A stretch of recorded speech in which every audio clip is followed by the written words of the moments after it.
What about now, audio?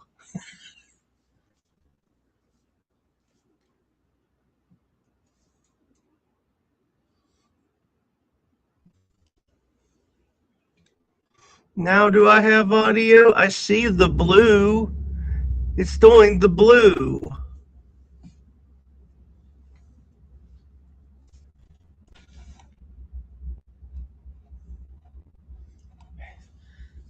Good. Good. All right. Does everybody have their big red cups from Pizza Hut? I'll never finish all this soda. I mean, that big red cup from Soda Cup. You know, when you go to the classic Pizza Huts, it's a lot of soda. It's a one cup.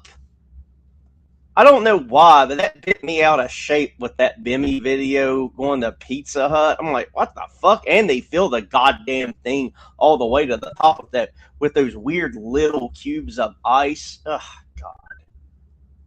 I don't know why that was the one thing that bothered me. I mean, the whole thing bothered me.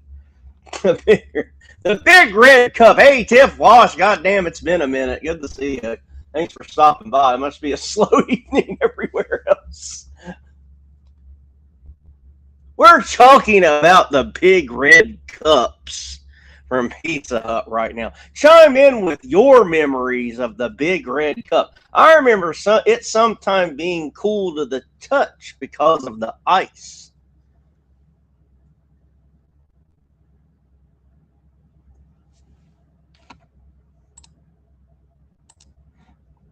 We got to see Big Rihanna.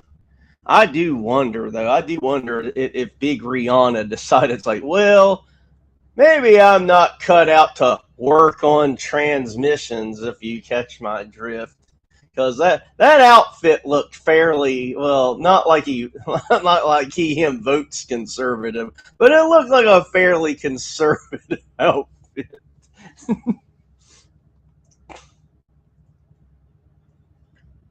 I like big cups, and I cannot lie. Them other, um, I don't know. Is brother a word I can say? Because I'm a whitey.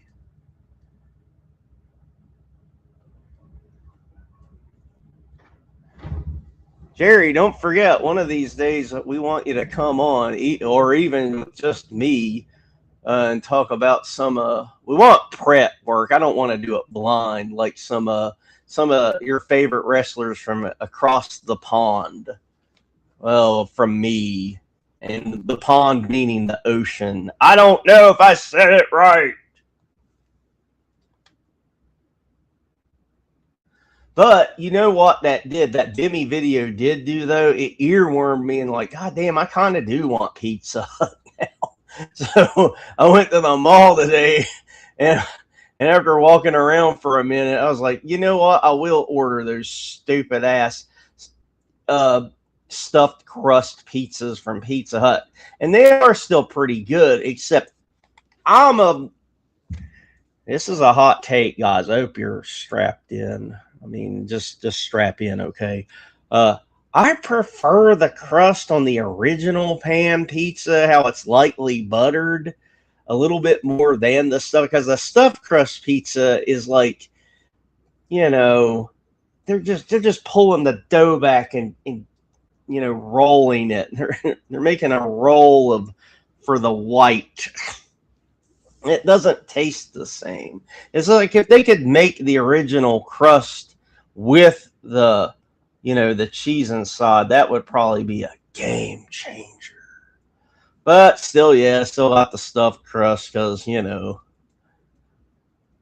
I got the boneless wings. Now this time, what I did was I got one naked, which means there's no sauce on it, and one with the sauce on it. So I could gauge. They're like the only ones that haven't like skimped out on the goddamn chicken wings. Cause like if you, I don't know why you would, but if you do get the wings from Domino's, they look like wings you would get at the supermarket if you shop at I'm Poor. They're the worst chicken wings I've ever had at Domino's, and they used to be good. I thought. Pizza Hut equal Round Table. Now, Steve, like if you're talking about like a place called Round Table Pizza, I don't know that we have that here. We got a lot of, just to talk about bullshit while I'm seeing if I have a guest or not. Because if not, I've got. This is not an Xbox controller. This is a PS5. We're in a console war, people. I got my PS5 ready to play WWE, which I'm getting my matches ready right now. But like Round Table Pizza, I don't know that we have that here. We got one chain that's called Zio Owls, and they have like a picture of a guy on there. It looks like he could be a mafioso, right? Man, I ain't never seen someone of Italian heritage working at Zio Owls, and their pizza is outstanding. But I will tell you this: I have seen plenty of people from Iraq working there, and and I don't care how they rack up my pizza as long as it keeps tasting as good as it is. I don't, but it's great. That's one of the ones I would tell people is like, hey, let's just go there. It's pretty inexpensive and it tastes awesome. There's ones that are like literally walking distance. I can just go outside and walk to in like a minute that I wouldn't recommend unless you're wanting to be bougie and just be seen throwing money down. It's like one of the there's one that people go to when they want to drink wine with their pizza. Ew, that just sounds nasty. Actually, I can't even see drinking beer with pizza, to be honest. It's like I could only see drinking soda with pizza. I mean, if you can, type 1 in the chat if you like to have beer with your pizza. Sorry, I'm rambling. God fucking damn, you're right. Okay, like now Chuck E. Cheese, right? Like their advertising was outstanding. So like my niece and them, they got brainwormed by all that Chuck E. Cheese,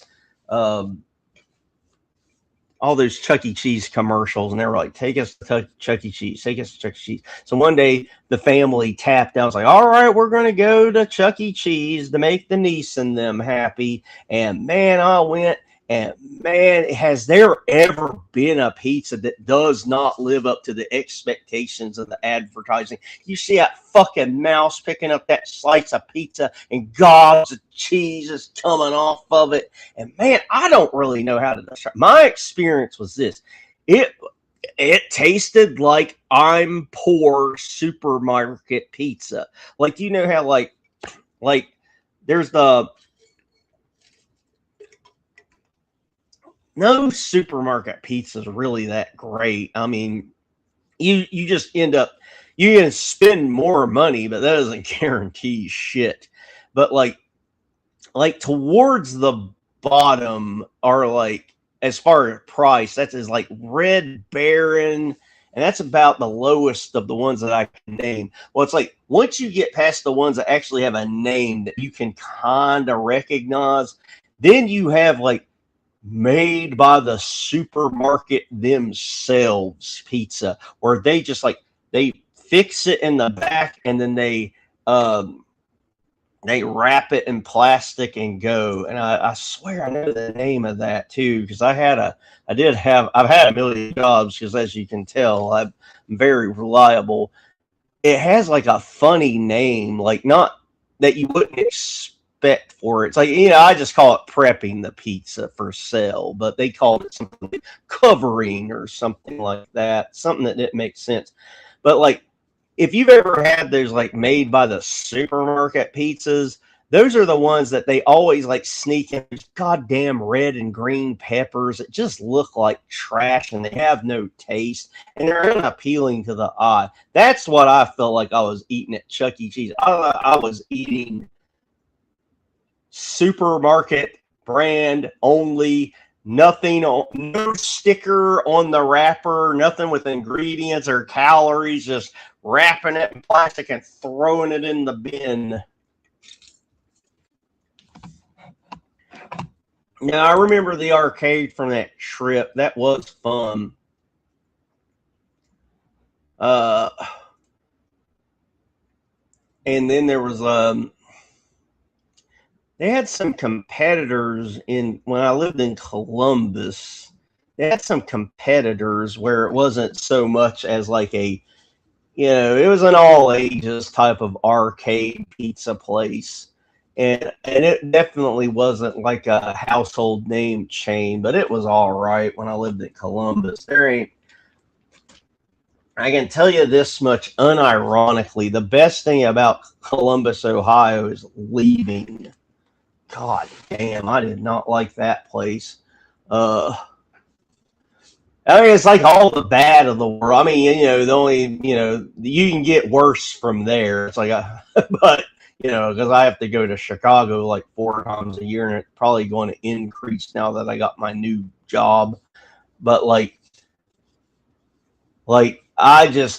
was like just terrible traffic everywhere. It's winter 9 months out of the year. I found everybody to be impatient and pushy. I don't know anything about football, so hearing people do that "oh hi oh" thing made me nuts. And I was only there for a job that I was temporarily transferred to anyway. And like they at the end of my, I guess you just call it contract, but like at the end of my contract, it's like, so do you want to stay or do you want to go back to where you came from? I was like, I want to go back to where I fucking came from. I don't want to be here anymore. So, and back then I didn't really mince words. Now I'd be a lot more political about. I was like, well, thanks so much for the offer, but I've got family, blah blah blah. I'd have gave him something else. I pretty much said this place fucking sucks and I don't want to be here anymore. It ain't for lovers. I mean, I don't know. I mean, I thought Spurg always said he's from Cleveland, or at least lives there now. I don't know if you can speak on Columbus too much. I've only visited Cleveland, and like I went to Cleveland to a hockey game of all things. My friend from Canada came in, not a Canadian girlfriend, a Canadian friend has never seen my penis, and Canadian friend came in and like. Where I was living at the time, it wasn't too far of a drive. I was not living in Columbus at that time. I was living somewhere else. And some like mutual friend girl that was not hot at all, so don't worry. But like we went to see some hockey game that, for coincidentally enough, his hometown Canadian hockey team was playing some Cleveland hockey team. So he wanted to see that while he was in town. And we drove up there. It was like a 6-hour drive. And the funniest shit that we saw 2 instances of black people getting out of their cars and fighting in the fucking street. Like road rage fighting. One was just like 2 drivers, and the other time was a driver and a taxi driver. I was like, God damn. I also want to never see this place again. So that's my memory of Cleveland. They're blacks fighting in the road.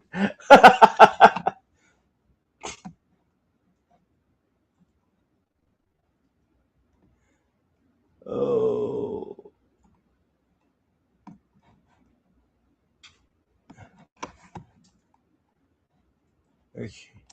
They put old. Oh God, that's probably right.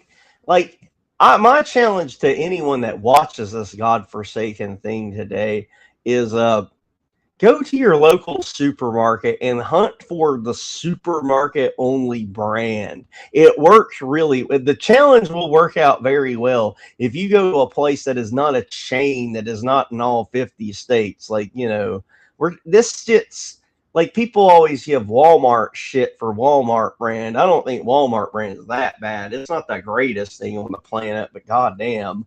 Uh, but like, I'm talking like, I'll give you an example. If you ever lived in a state that has a Burgess IGA, okay, go there and get their fucking Burgess IGA pizza. It's a nightmare.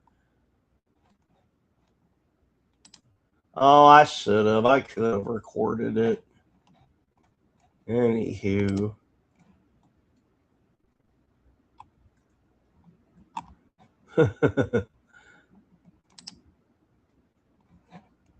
But like I was saying at the beginning, I did everything right. I sent the link. I got a thumbs up emoji back.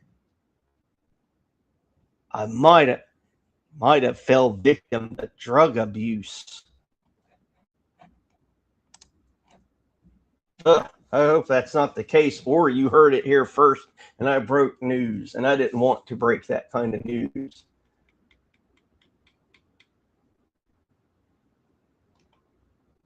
We got 5 people watching me sit here for no reason. Hi, everybody.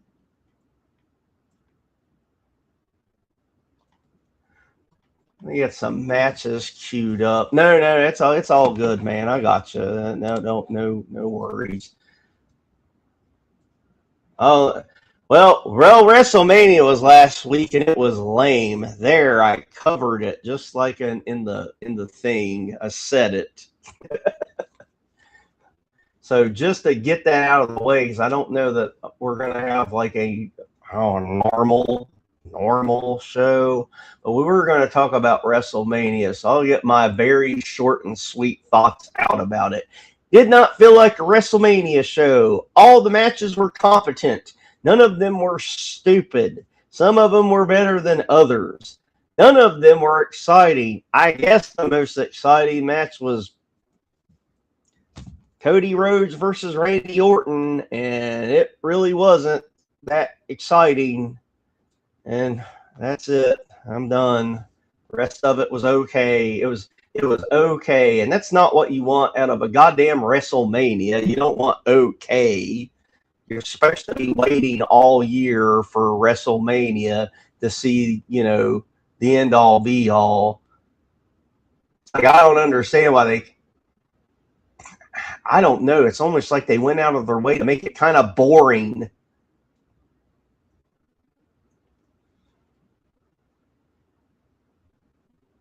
Roman Reigns versus CM Punk was fine. It was adequate. There was nothing stupid about it, but it wasn't exciting. I could just say that literally about every match. Some matches had some fuck ups with the moves and stuff, but that's just going to happen. So I try not to give them too much shit about it. It's like, I've always said, it's like, I took for granted how easy live streaming is and having a conversation is till I fucking did it. And then you get on and you realize something like, oh, there was like 50 things I wanted to talk about, and I remembered 3 of them. So that's same, I'm sure, in a sense with wrestling. Yeah. Well, I mean, the thing is, what we all said about Russo way back in the day was like, he had like 100 ideas a Raw, and like, but he was filtered by Vince McMahon and crew. So, if you have 100 ideas, which is awesome that someone would have like 100 ideas every goddamn. Well, I mean, I'm just making that number. But you would have a lot of ideas every Monday Night Raw, and they would end up using like 5 or 10 of them, something like that. That's still good track record. You have a lot of ideas, and 5 of them are really fucking good, and really, we'll just say this: at least one great idea an episode and 4 fine ones, good enough to get past Vince McMahon's editing. Wrestle-Mania!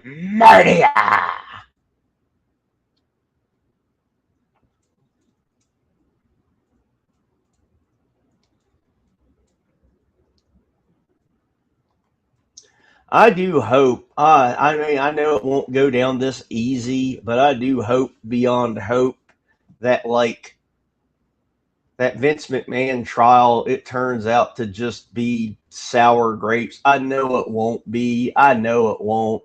But in a perfect world, that woman would just be a batshit crazy person, and it would be proven, and then it all just goes away, and they welcome Vince back with open arms. But don't put him in charge, okay? They bring him back, but they just as almost like a consultant and an on-air character if he would go for it. I don't know if his ego would let him work for the WWE, but that's what I would like, to bring some I don't know, sanity back to this bullshit.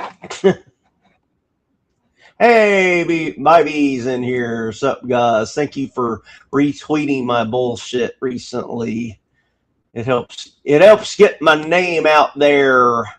We're talking about the wrestling a little bit, and to anyone else that comes in that had anything to say about. I don't know if everybody watched it or not. Did anyone have a favorite match or anything?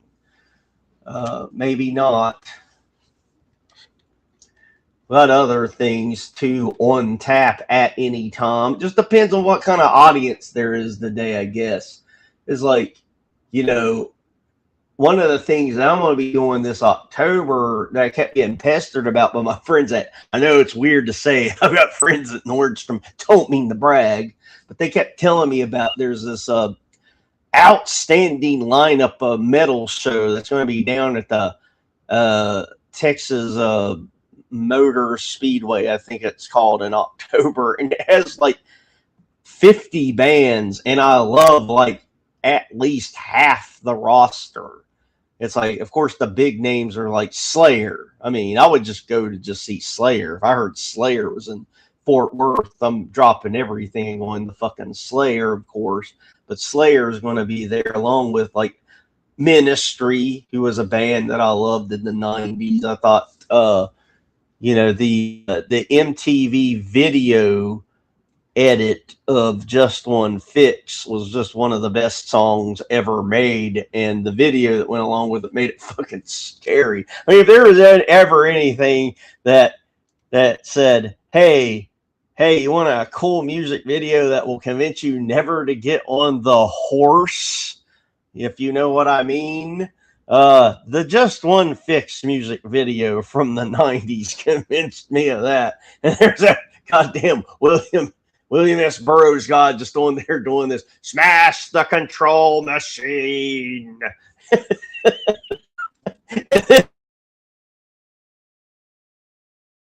Later in the video at like signs that just say like obey, like from They Live. He's just shooting these signs. But that video was ultra creepy. So Ministry's going to be there. I think it said Cannibal Corpse. So you would have 2 of the shirts that I always wear. I do not have any Ministry.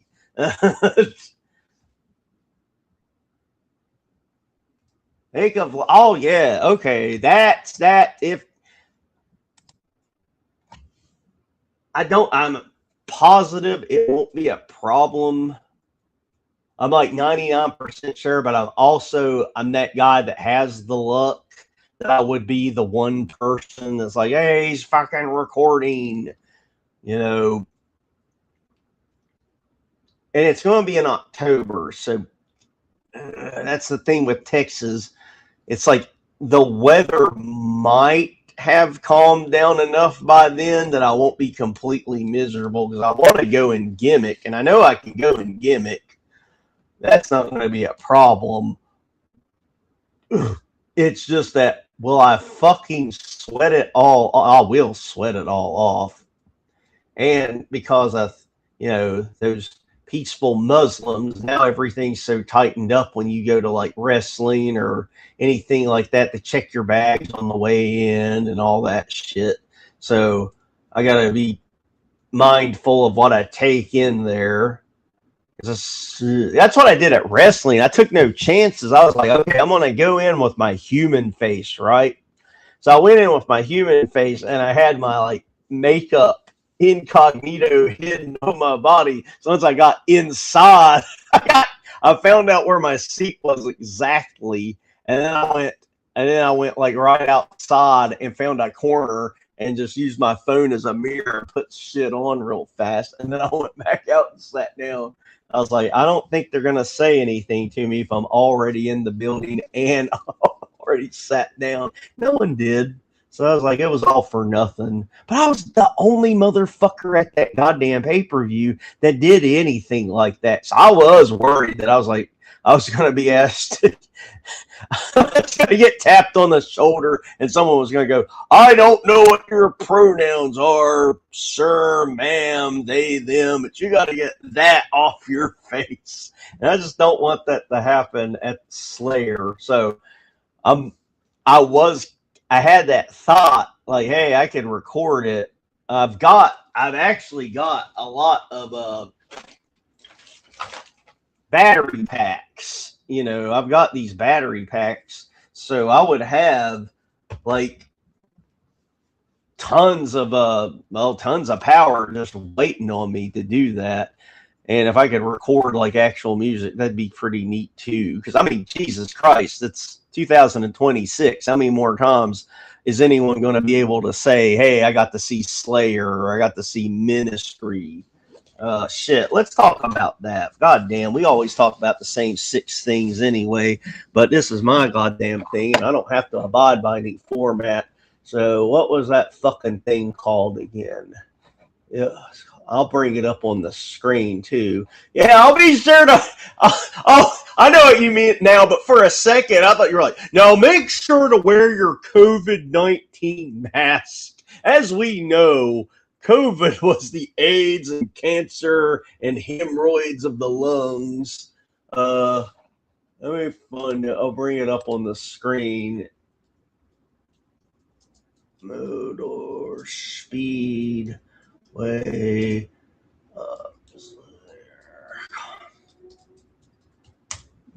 okay, it's called Sick New World. I'm gonna bring it up on the screen here. I mean, shit. I mean, there's bands for every generation on here too.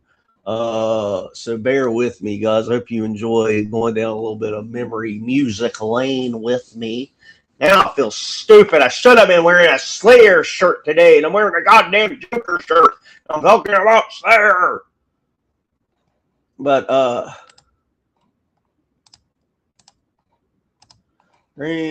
world. There's no audio, I don't think, but I don't see any audio. But like right here, I thought I was going to bring the poster up bigger, but like, I mean, the tickets are pretty expensive. They start at $350, but goddamn, you can just see from this image here. Open image. Copy image.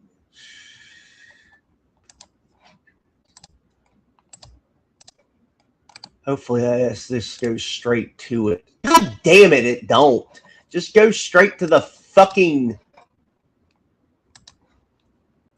You know what I'm talking about. Now I'm not just talking to myself. It's this, but that's not the page I'm talking about. It's like, I don't know that it's going to let. I'm sure this is going to be one of those weird web pages like Reddit that you try to zoom in, and the one thing you're trying to zoom in on is the one thing that will not zoom in. So, yeah, and that's what it's doing. God damn. All right, that should work. Yeah, it did work. Okay. So at the top here, we got System of a Down, we got Deftones. I think people didn't like Deftones in the beginning, and I kind of didn't either because I had them kind of grouped in with wigger music, so I did not care for them. Not that first album anyway. Around the Fur, that one I didn't care too much. I not even like their hit song, whatever it was off that album, whatever their Smells Like Teen Spirit was. I didn't care for it. But that fucking White Pony album, now that thing's a goat. I love that goddamn White Pony album. So like my opinion of them completely changed naturally. I don't know why I bought it, but like I was like, well, fuck, I'll buy it. And I was like, oh shit, this is great music.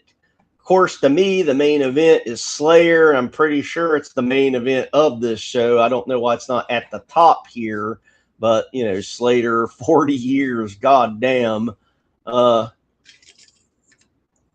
Evanescence, which funnily enough, there had been some videos that I was wanting to play completely random. And like the person that made the funny video was putting the Evanescence song on, you know, on their videos. And I was like, God damn it. And it worked so good with the Evanescence song that when I would download the video of, like, let's just say a guy falling off a skateboard, I'd put it in iMovie. I'd remove the original audio and I'd try to just put something else in there, like just a generic song from a copyright-free library, a wrestling theme that I know isn't copyrighted or anything like that, and none of it would work. And it would make me so mad. And I was like, well, I just won't play the video at all then. Fuck you. But let me not just goon over this poster too long. But yes, we got, yeah. Let's see, last music.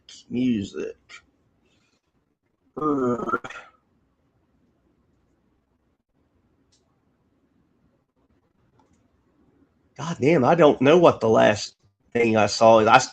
There was like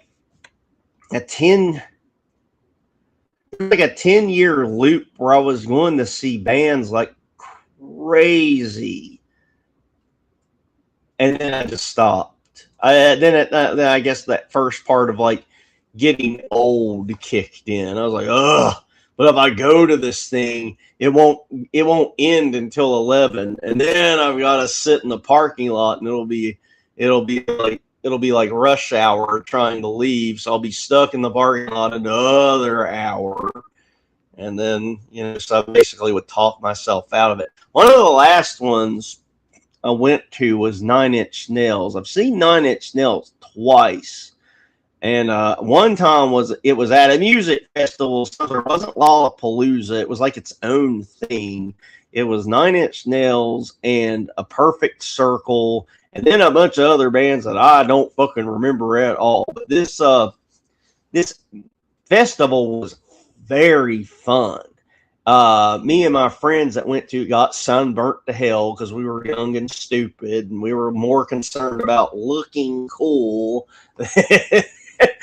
Looking cool instead of following the rules. We did not wear any sunblock or anything, and got sunburnt to dog shit hell. I mean, it like the next day I'm just in absolute agony, and I mean, honest to God, I looked like.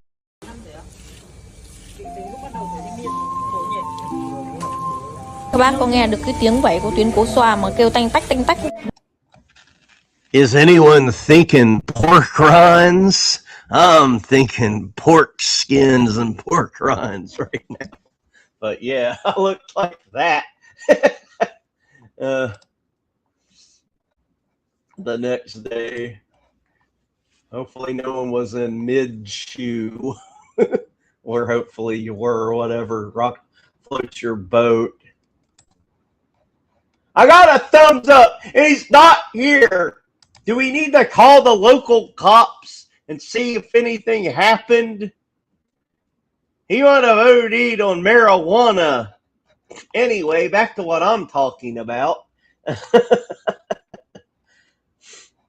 Oh, you're thinking cornflake? Man, oh, wouldn't, okay, think about this. I think me and you just accidentally invented something right now. Cornflakes, but they're spicy. Huh? Could work. Has it been done? No. Has it not been done because it's a stupid idea? Or has it not been done because no one's thought of it yet? So I'm just saying, because if you had spicy cornflakes, you could eat them dry, and you're just enjoying the hot, spicy flavor of cornflakes, hearing that delectable crunch. Or you have them with milk, so, you know, as you're eating the spicy, it's cooling down. Yeah. Well, thank you for being here for that.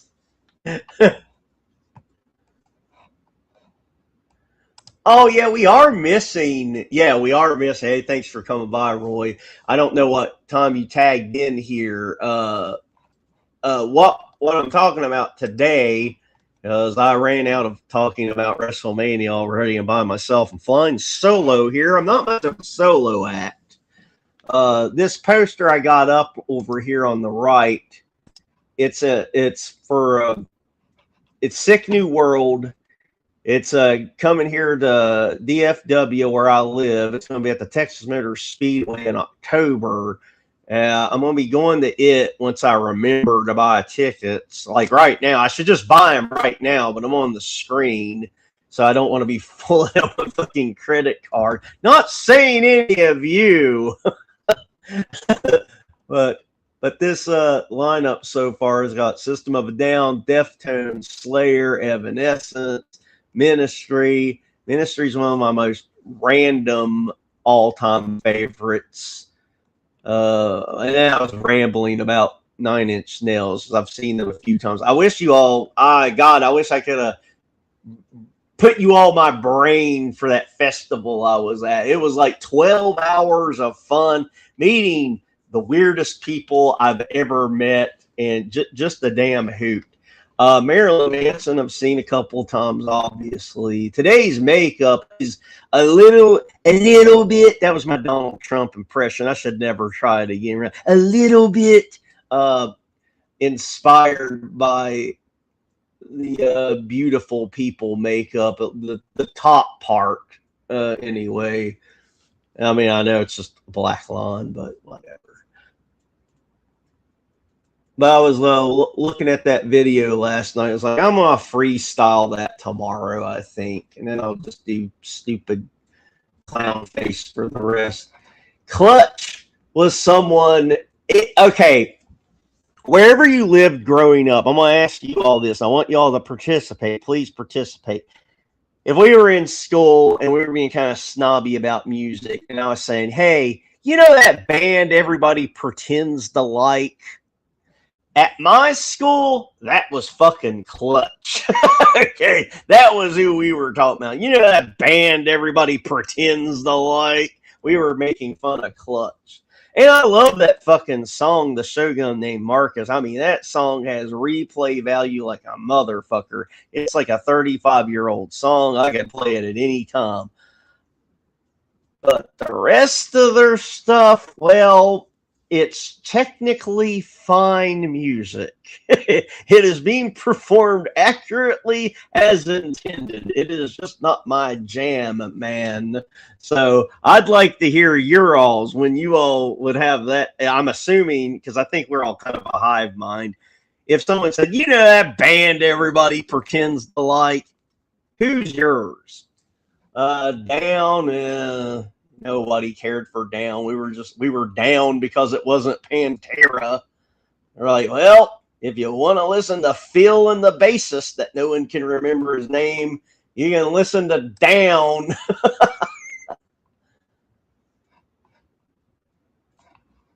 I'm not sure. No, that's true. The DF. Oh, that would be perfect. No, okay. What you wrote there, that would be the name of the blog, the DFW Truth. Oh, shit.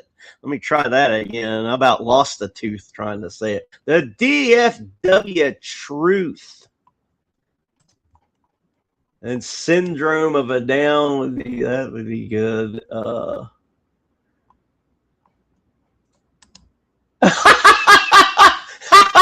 His nickname would be Touchdown. That's a touchdowns. Oh yeah, I know what you're. I knew what you edited yourself there. Cold chamber sounds like an insult you would throw at bottom of a barrel woman. That's what I meant. That's what I meant exactly. That's what I was going for there with when I said coal chamber. I definitely don't mean anything else. It has nothing to do with the color of the coal or anything like that, or paying a toll. Beepril has a coal. Oh God, yeah, Beepril has a coal chamber.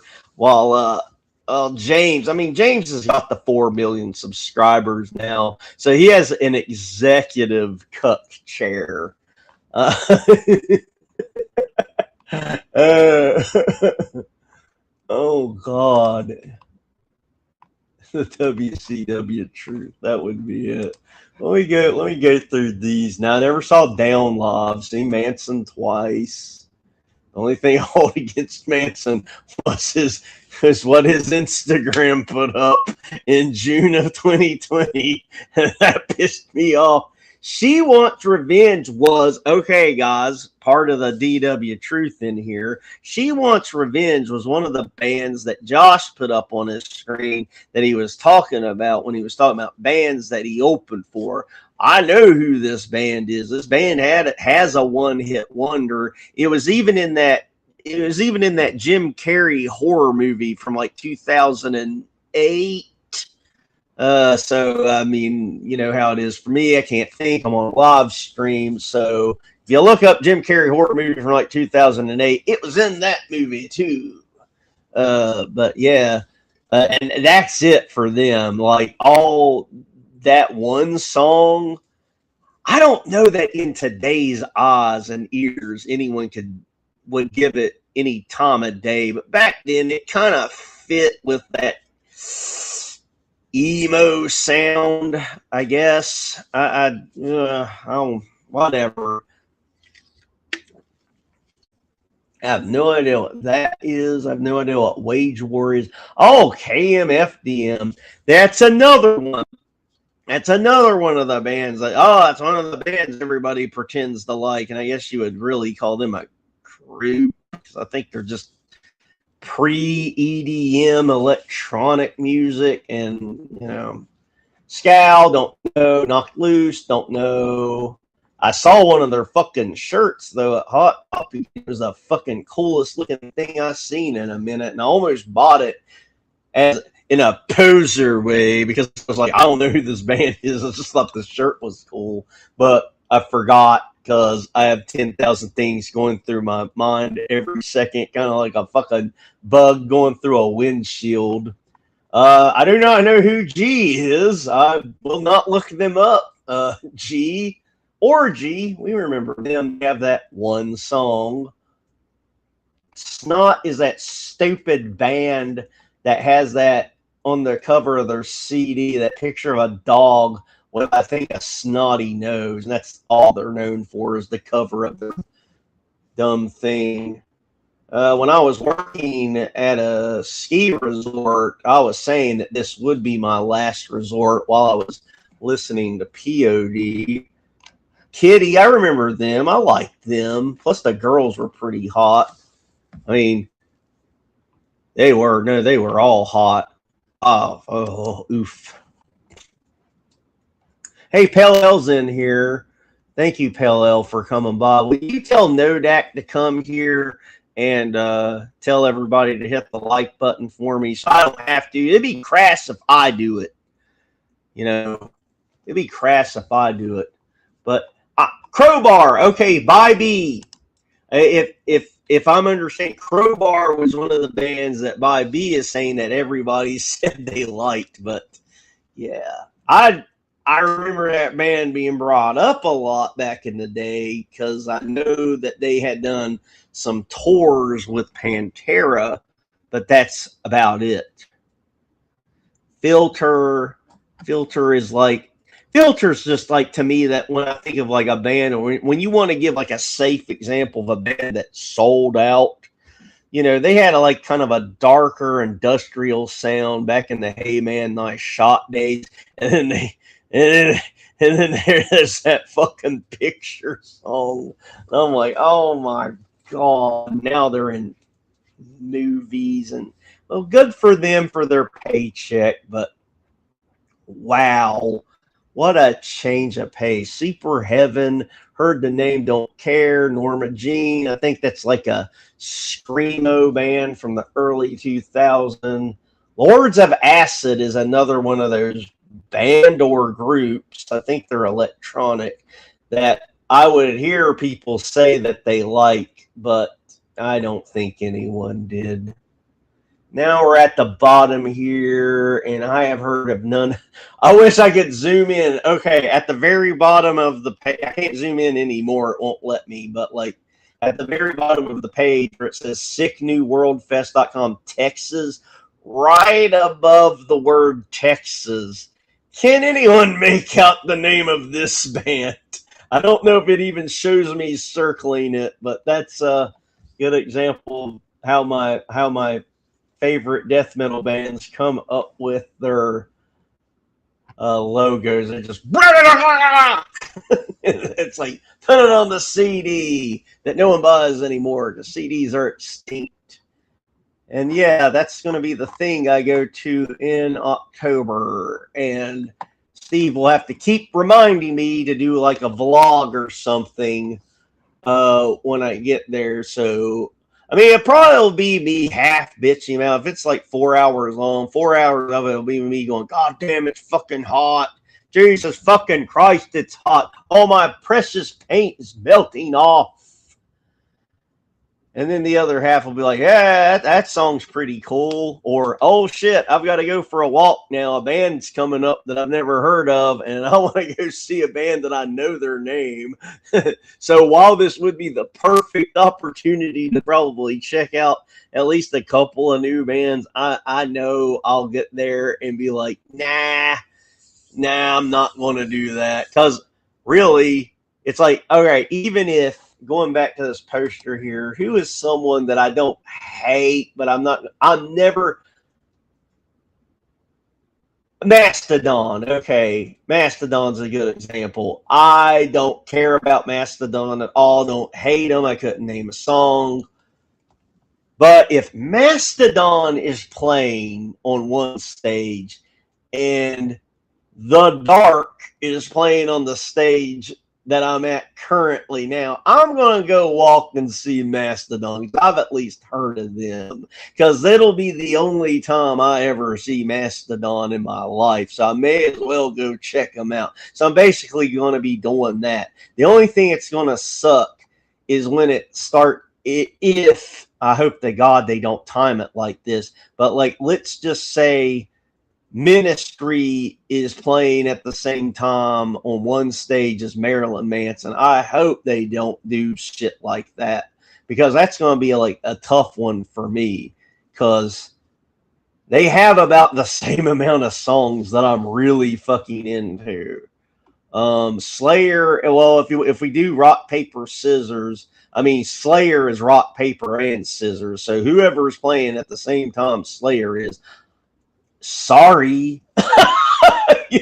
You may as well just have your entry bands playing at the same time Slayer's on, because I don't think anyone's going to be anywhere else, because I think everybody just knows in their gut that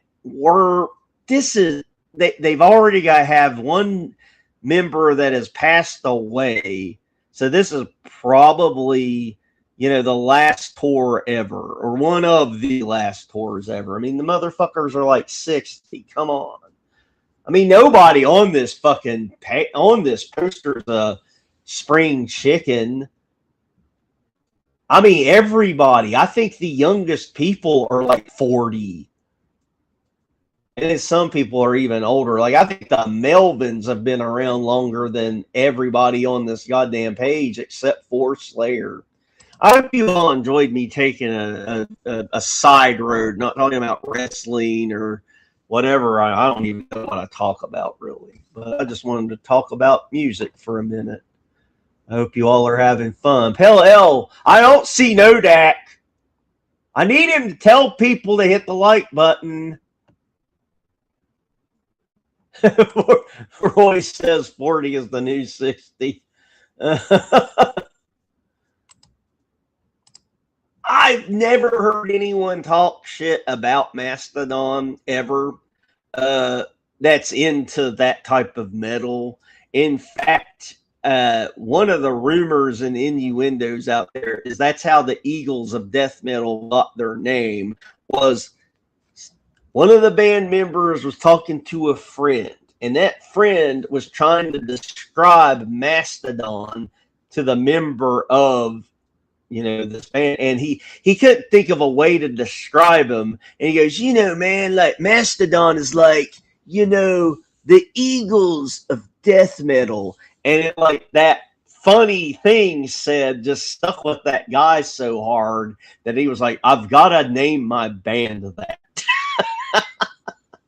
Now, whether that story is 100% true or not, or if it's like, a little of column A, a little of column B, maybe it was a different band that they were talking about. That's how I originally heard it, and I got tickled because I was thinking, Mastodon?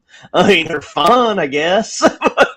The Eagles of death metal? I think that would be more reserved for, Cannibal Corpse or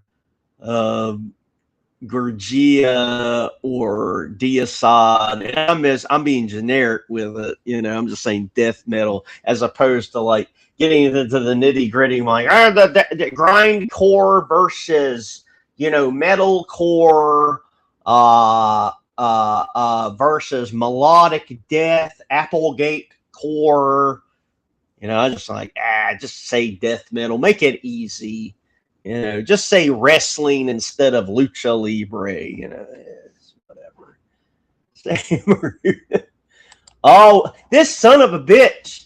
Could you believe it? Some guy in Florida out there is saying Mastodon is overrated. And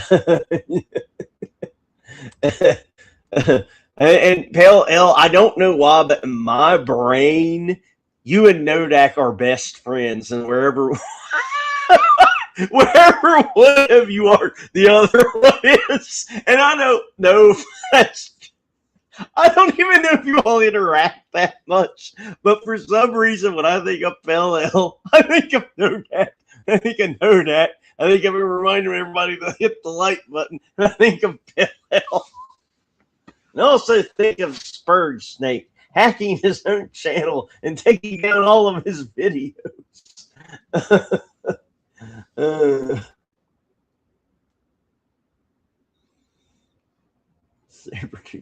Chuck, I don't know that name. Chuck, unpronounceable last name, said putting labels on metal genre cheapens the art. Yeah, it is easier just to say metal. But there has to be a usage of some labels, because if you just say metal, I mean, if you're talking about Slayer and then you talk about Poison, because I mean, people did in the 80s and then the 90s, they didn't call Poison glam rock.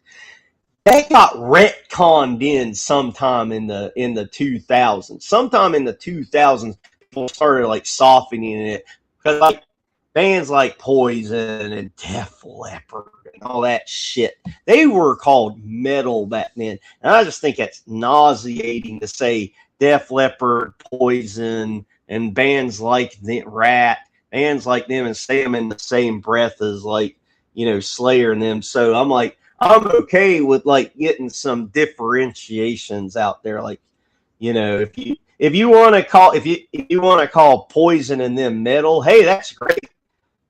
Let's call Slayer, originally Slayer is considered thrash metal. but they're more closely to death metal than anything, in my opinion. So, you know, you wouldn't want to say Cannibal Corpse and Poison in the same sentence and say metal, but just don't sound the fucking same. You know, not at all. One's about, you know, demons reanimating and raping and killing people, and the other one's about partying. You know, I differentiate the two. Iron Maiden is another one. Yes, Pale Ale is nailed it. Glam rock, but that's my opinion. I can't prove it or anything, but I swear in the 80s and 90s, whenever people would talk about those glam rock bands, they didn't say glam rock. They said metal. They called them metal. They called them heavy metal. And I just think that's too confusing. So you need to have separation of these things a little bit, but not to the point, because metal has like 10 trillion genres. If you go down the you go down the wrong rabbit hole. Yeah. So yeah. They don't even dye their fucking hair, and it is boring. Pretty sure they had glam in it. Yeah, no, you are right, but well, I guess it's in my brain, and I don't think my mouth is making the word. I don't think humans said the word. You know, I'm going to go listen to David Bowie. He's my favorite glam rock musician. I don't think they said it. I don't think they said it. I don't think they wrote it. I don't think that word was even invented until later. I mean, I know it was said sparsely here and there, but very sparsely here and there. That's what I mean. And shit got simpler when it's like, okay, we've got a lot of bands like Deicide, Cannibal Corpse, 6 Feet Under, yada yada yada, death metal. We all kind of understand what that means, you know, like, you know, Cookie Monster singing. You know, it probably means death metal, you know. Then grindcore came in. It's like, it's not completely death metal. It's like Sepultura. You know, it's not all, you know, you can kind of understand Sepultura, at least old Sepultura singing, but it's pretty aggressive. Old Sepultura was the best up until Chaos AD. Well, no, Roots is fine, but for some reason they tried to sound like Korn. Anyway, but Chaos AD was like my favorite record of them. And then I think they're activists or something now. All I know is the Sepultura I knew and loved were just angry people singing about nonsense up until about 1994. And whatever happened after that, I don't even count as Sepultura. Talking about them randomly. Hey, Spurg back in here. Where is he?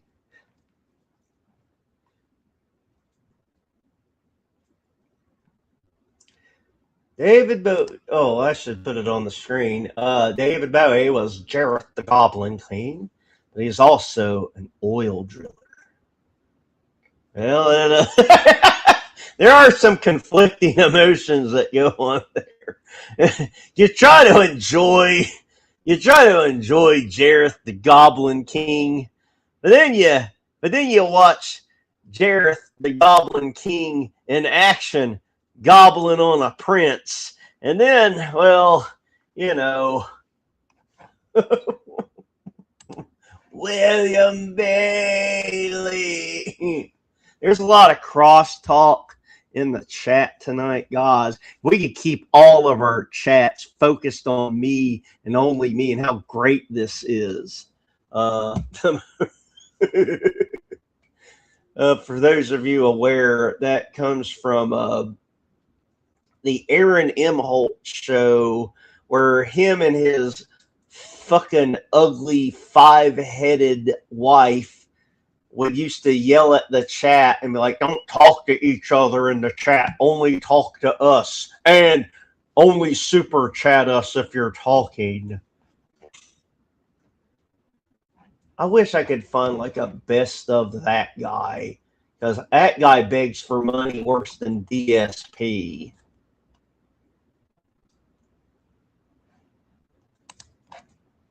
Man, there's a lot of reasons, in my opinion. One of them is this. Okay, the real life Vince Russo is a very religious person. He is on the record being like, born again Christian.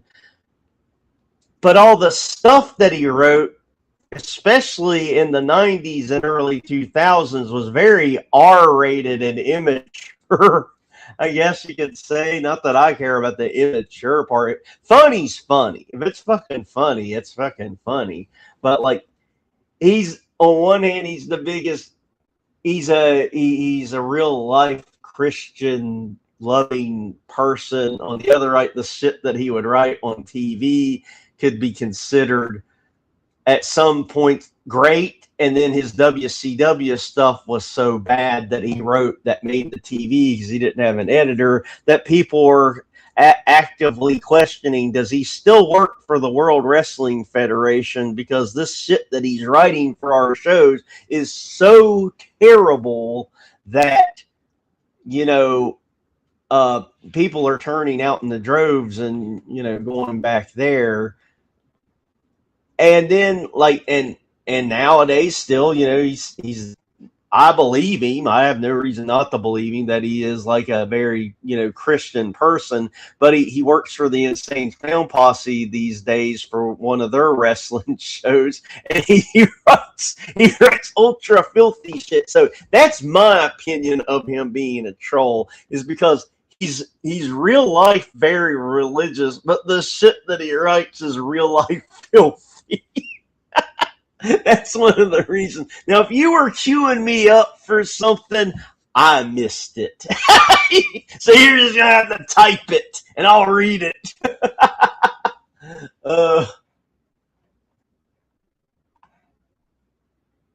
Well, okay, yeah, that's what I meant. But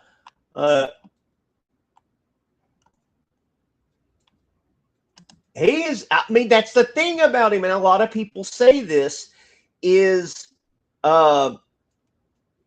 he's very likable. Like, even, some of the more wrestling fans in here know that Jim Cornette truly, truly, truly hates the guy. He told his wife it's in his will. He said it on his podcast multiple times. If I die before you do, you have to take me to Vince Russo's grave if he dies before I do, and help me piss on it, or you're out of my will, bitch. Which is so funny, because you would think a liberal would be the one that loves writing and creating all that filthy content, but the liberal is the one that loves very conservative-minded wrestling, like his old-fashioned Smoky Mountain Wrestling, which I seen in person twice as a kid and liked it.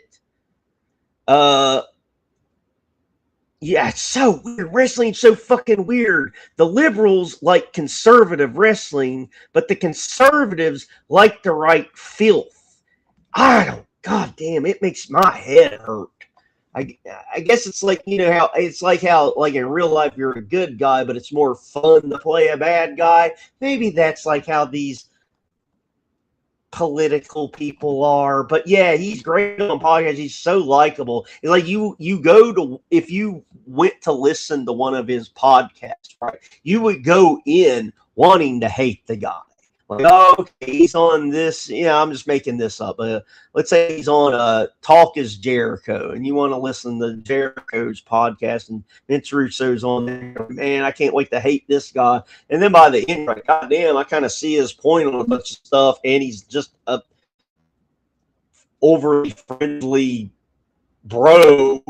I don't know. I'm losing track of how to speak.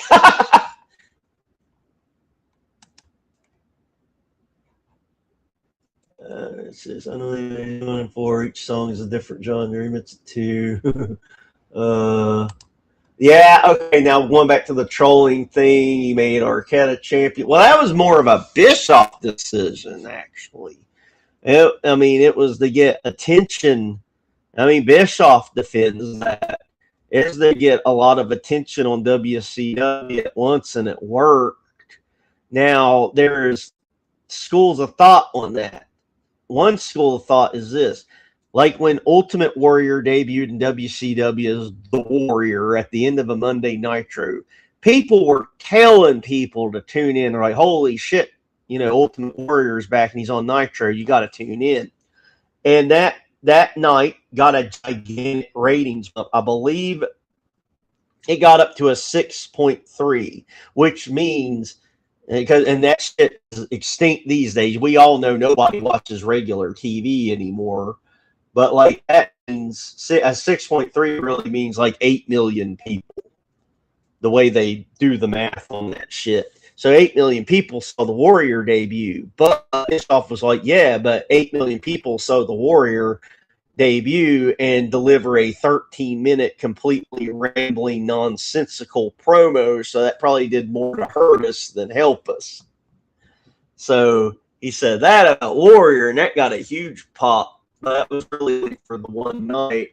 And then with the Arquette thing, that gave WCW a lot of extra eyes and whatnot for, a couple weeks. As David Arquette, he was hot off of Scream and Eight-Legged for Freaks and a couple other things. So, but it ended with a fizzle. Like, unfortunately, a lot of WCW stuff. Everybody remembers David Arquette winning the world belt. I don't remember him losing it. See, right now, anyone that remembers, right, you're like, I don't remember. Did he lose it? Did he just give it up? What happened? It's like we're gonna have to ask AI. Thank you all for coming in to watch me ramble today. There he is. He's in the chat. Not my chat. Apologies. I got hit with a sit still. I'll call and you can say hug the toilet for a bit. Just woke up. Oh, it's all good. We're just ball busting. It's all good. I'm replying to our unnamed guest for the night that you all will never figure out who it was supposed to be, but I'm replying to their message right now. I will not call them out. No one will ever figure out he was supposed to be on with me tonight. Oh, good.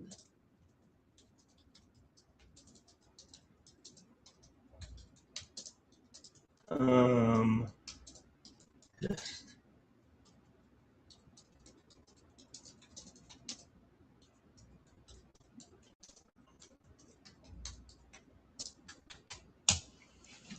did y'all find out something just now? I can't talk and type.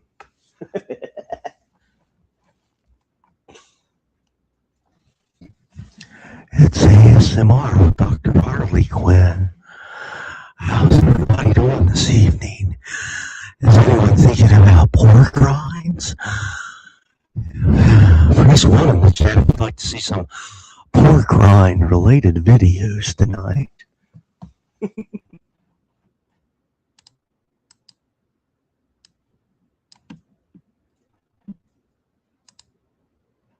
Oh boy, I talk too much or not enough. This is what you get when it's a one-man show. Stevie Richards, Pell says something good here. Stevie Richards is outstanding.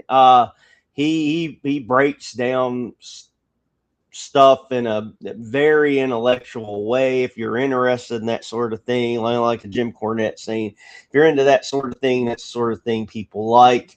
Poor old Stevie Richards randomly got hit with some strays by like Ric Flair recently when Ric Flair was very, very inebriated and on one of the more popular MMA / pro wrestling shows. I think the man's name is Ariel Helwani. I know I'm not pronouncing it right, but Flair was on there. Steve Richards is a jabroni. And well, Steve admits he was a jabroni. He was never any kind of main eventer. He was always a solid hand, though. He was always, again, competent. The word of the night, competent.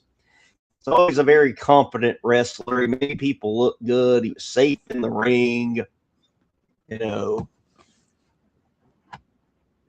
But yeah, him and his tag partner, I keep wanting to call him George Romero, but it's not his name. His last name is Romero, but his buddy Mr. Romero do a very good job on their show. Yeah, the thing about Cornette is like I won't listen to him anymore because of politics. He can't keep his mouth shut about politics, and he'll just jam it in there out of nowhere. And I'm just wanting to hear him make fun of AEW. Just make fun of AEW and don't bring up Trump and this and that and this and that. And especially because the shit that he brings up, he's completely wrong about anyway. But he's a boomer that gets all of his news from the actual TV channel of CNN. He doesn't even get it from CNN.com. He gets it from the TV channel of CNN and MSNBC. And I think he unironically watches The View.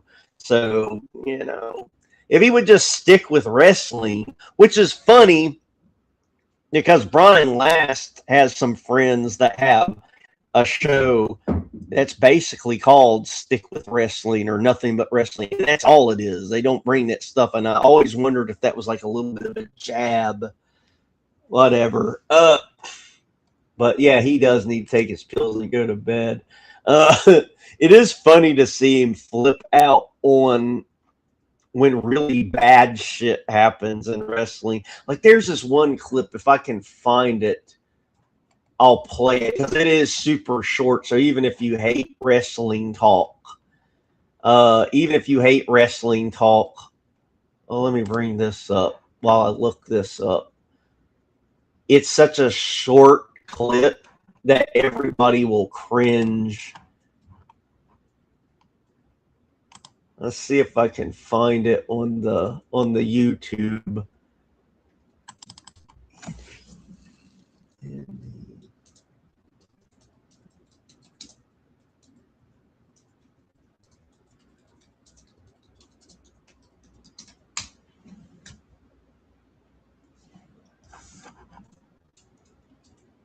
Oh, no.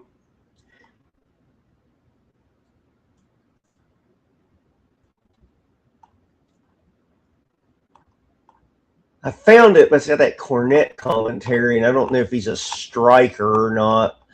I could mute it.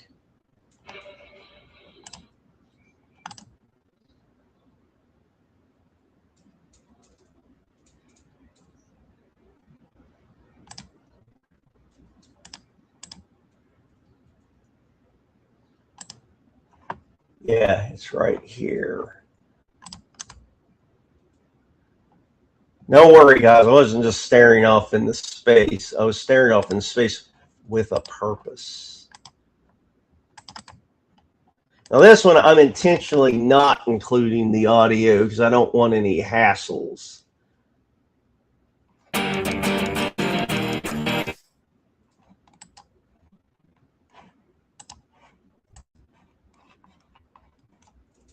So what we'll be seeing here in a minute, I don't know if I can make that any bigger or not. So if you all don't have me full screen, you might want to have me full screen for a minute at least. So I want to make this as big as I can on my side, and I'm hitting play, and I've got it muted. So as you can see, we got this dipshit here, and he was meaning to elbow drop a guy on a table, and here again you can see and he just completely misses the guy. He just goes right past him, and then as the wrestlers are apt to do, he's like, whoops, he missed me. I still have to just roll off the table and pretend I got kind of hit anyway. Oh, God bless. We just watch this the rest of the night. We just watch this guy miss this elbow drop over and over and over again. uh, no, Roy says, Dr. Harley, I heard that Benjamin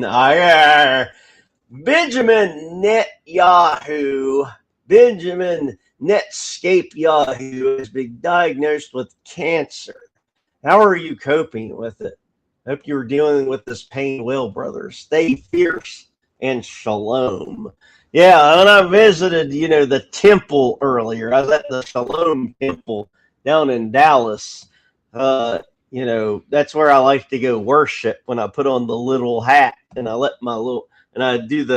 curl up my long hairs and let them stick out at the bottom of that. I was praying for Netscape Yahoo because as you all know, Jews don't really know. We don't know what happens when people die. So I think we're like atheists or something. I'm not really good with this religion thing.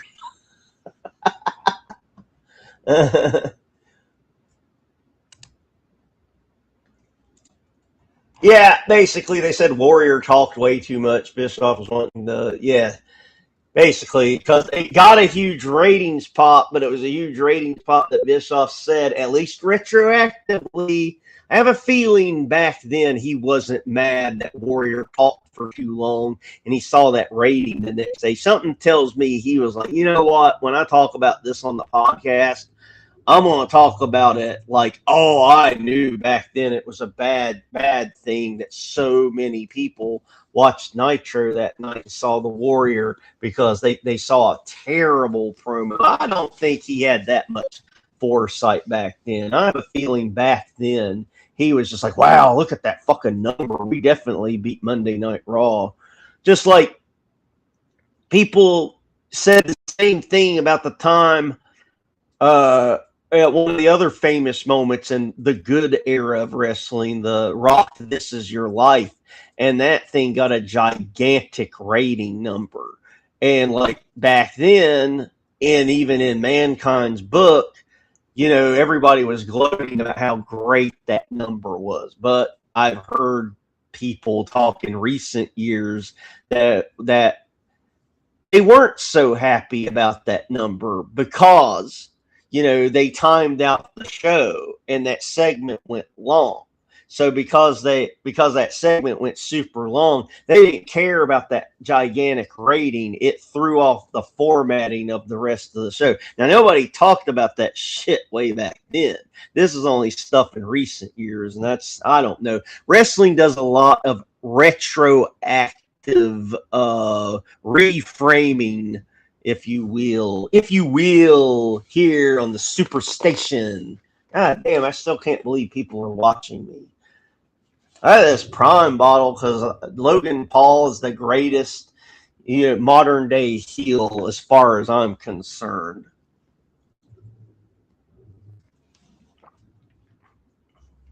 I'm so thirsty. And I am out of drinks. I'm going to play something random that's kind of long just so I can give you all something to watch while I get the fuck up so you all don't have to see. I don't know if I left the sweat stain on my cushion or not. I don't want you all to see it. I'll get embarrassed. You know how I get embarrassed really easily. So let me find something that's kind of long, and hopefully I can get my drink and make it back. I promise I won't make it. It won't be a tonsil stone. Oh, what do I have?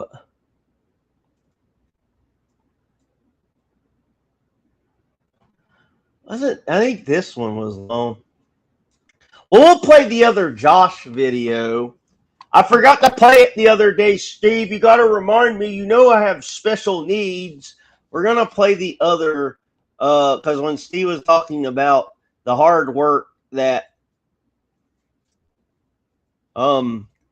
our comrade Pixel, god damn, there's so many people with the letter P in their name. I was like, what the fuck is his name? And I was like, should I say Uber Storm? our good friend Pixel made. So I'm gonna play this while I go get me another monster.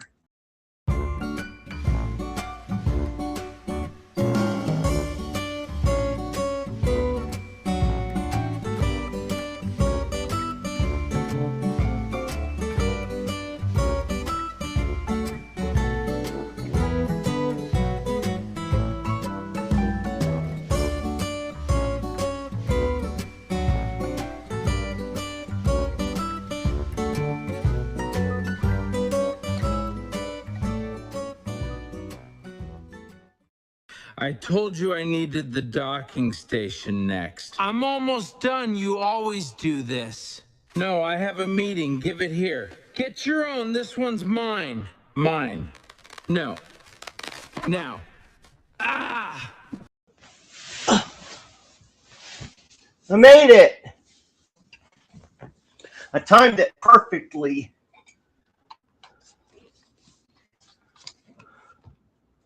Hope that was fun to watch.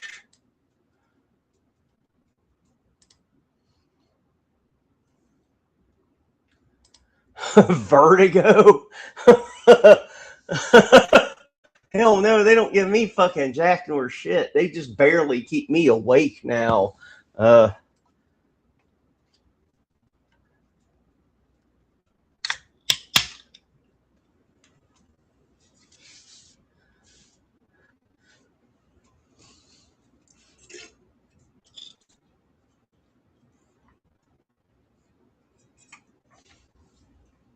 Oh, my second one.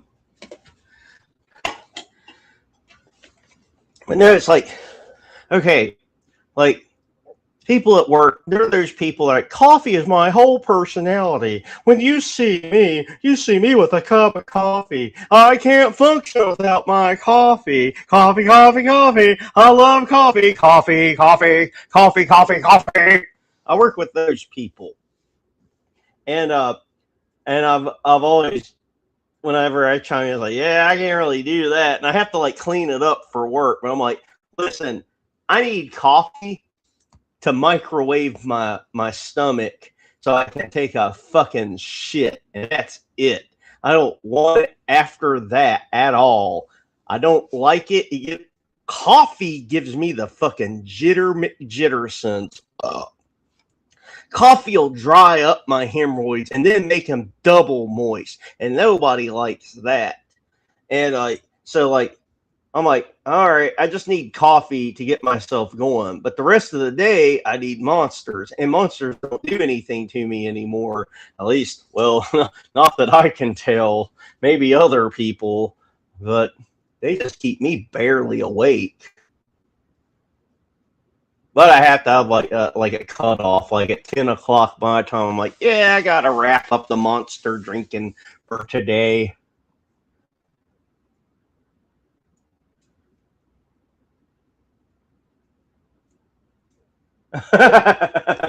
We can see the bad dragon. Oh god. Oh no.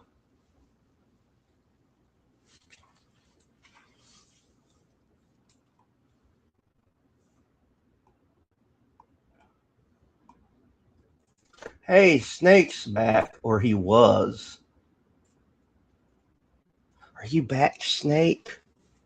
Are you gonna do a stream tomorrow? I bet he left again. He's chat teasing. He's coming in and leaving again.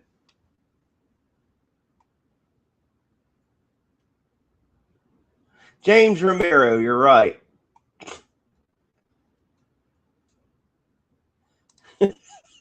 Those Ric Flair inebriated. I'm gonna find one. We gotta play one. If you haven't seen one, motherfucker, they're the most. Okay, Ric Flair inebriated cameos. If there was a way to make that like a locale, like a weekly locale, we would, as the blacks say, we would be eating good. Because they're the funniest things on the goddamned planet. Let me see if I can't find some on on the YouTube machine. Oh God, please. That's the shitty thing about YouTube is like, okay, like with AI, even though AI almost took my fucking job, but somehow I kept my job and got a promotion out of it. I'm not gonna be this lucky forever. But at least with AI, I can describe shit in my like janky fucking way. I'm not good with like describing what I want in a search engine. But like I guess the AIs that I use, which is mostly just Grok, it understands how to speak me, and it can find the shit that I want. YouTube still can't. Like if I describe the video that I want, it never gets close. I'm surprised it found that elbow drop video that I wanted. Let's see. These fucking Ric Flair cameos are so goddamn funny, though. I'm telling you, I wouldn't steer you wrong, chat. I wouldn't steer you wrong. I wonder what my fucking neighbors think of me. I know when they see me in the paint, they're scared, but when they hear me yelling, I wonder if they know I'm like going like a streamer or something. They just think I'm having a moment.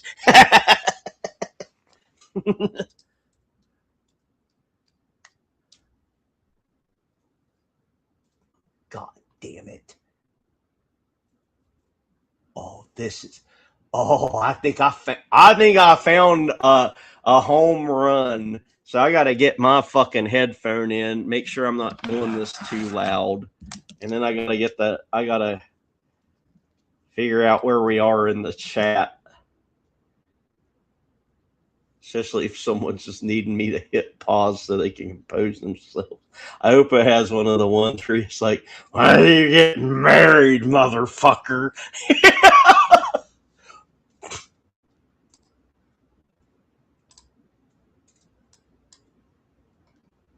These are.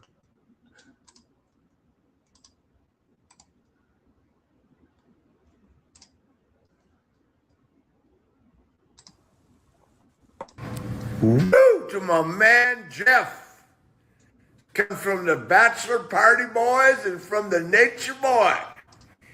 The original Rolex wearing, diamond ring wearing, limousine riding.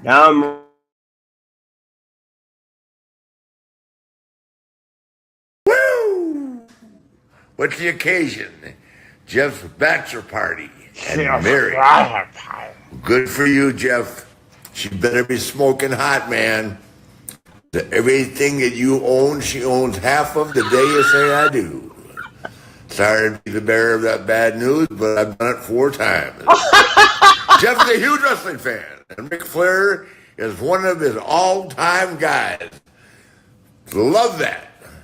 And to be the man, you have to get a cameo from the man. Well, you're getting it, brother. Jeff, that bachelor party, man, you live it up. You ride them girls hard, you put them up wet, you drink all night, you drink a little longer, stay all night, stay a little longer. Have a great time, brother. Walk that aisle. Take care of that beautiful wife.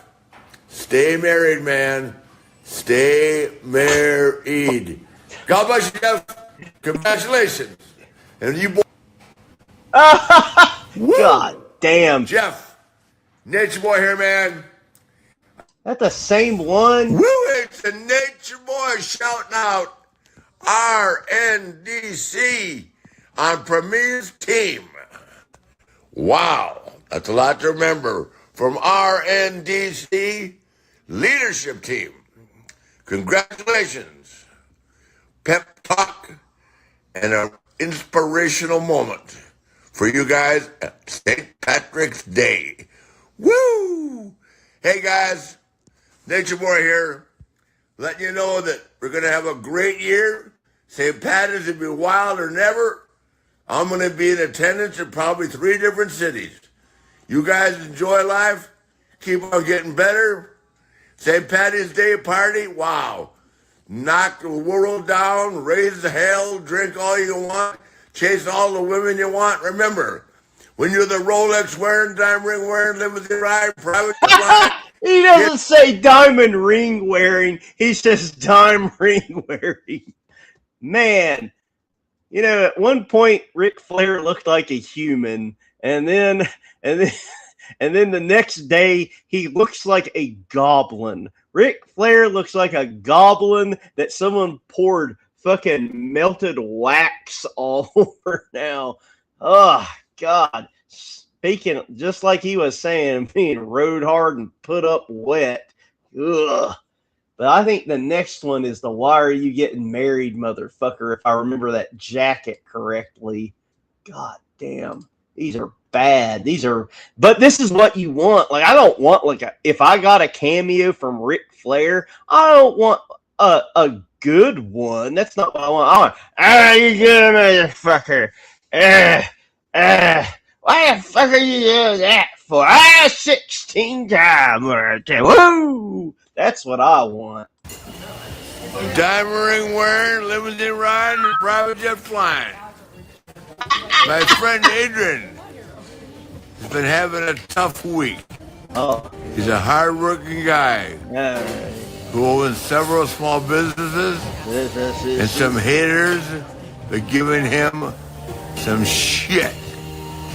Well, tell them to kiss your ass. Would you encourage him and tell him he's loved, which obviously you are, by your brother Wade, your family, your friends, cooked straight sticks, and the great at video games. Oh, wow. My brother. That's neat. Look at this shit from everybody else in life. Life, we own our life. We own our world. Unless they can kick your ass, tell them to go fuck themselves. God bless you, brother. Stay strong. Keep being.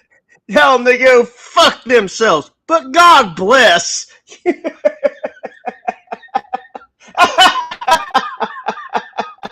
Dom dropping, face flop.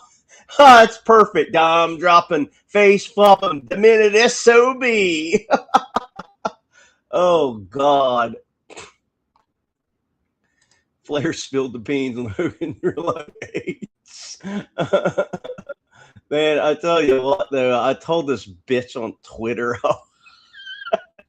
I said, you suck black dick and look like you've got AIDS. I got blocked.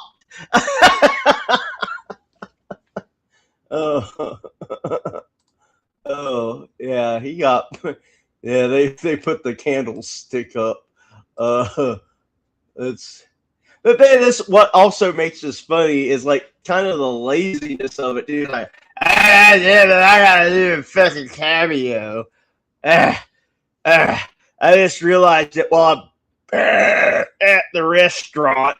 Well, I guess I'll just open my phone, start doing cameos. Now, who knows if the people in the background know who the fuck he is?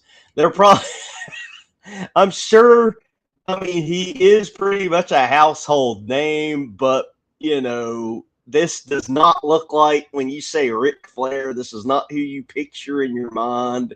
You don't picture this goblin. So I'm sure some of the people behind him are kind of wondering just what in the world's going on with this character talking into his phone like that. The man. Thank you. Woo! Thank you.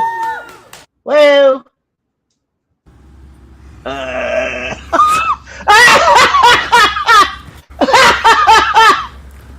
Woo! Pawpaw's figured out how to get his phone ready.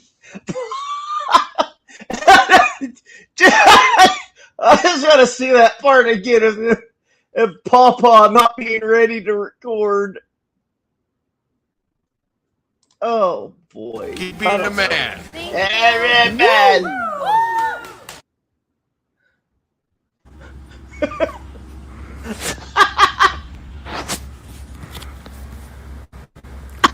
Woo! To a man, Sean, from his beautiful wife, Joy. Hi, he's sitting in this fucking What floor, a beautiful too. name.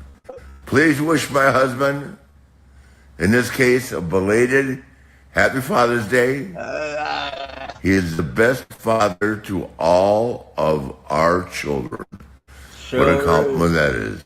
This would make his world getting a message from you. I'm not sure why, but I appreciate all that respect. Not So sure happy why. Father's Day, Sean, from Nature Boy. I ain't Rolex playing all wearing, this limousine shit. riding, private jet flying.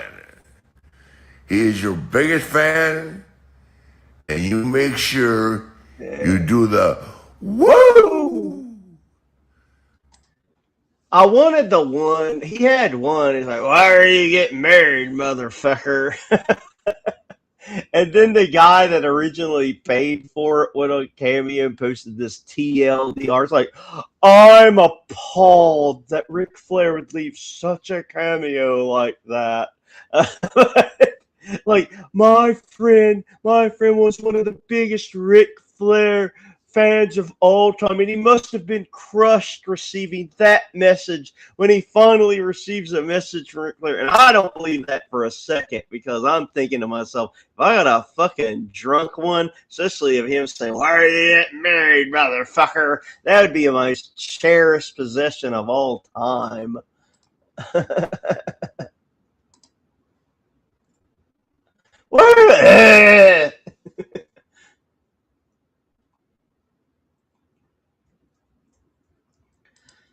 Yeah, yeah. Hogan's quote was something like, yeah, Hogan's quote was something. I'm shortening it. It was like, I was taking 2 Fent pills in the morning, 2 in the afternoon, and 2 in the evening. And then people on Twitter started making these memes of like of Hogan as George Floyd.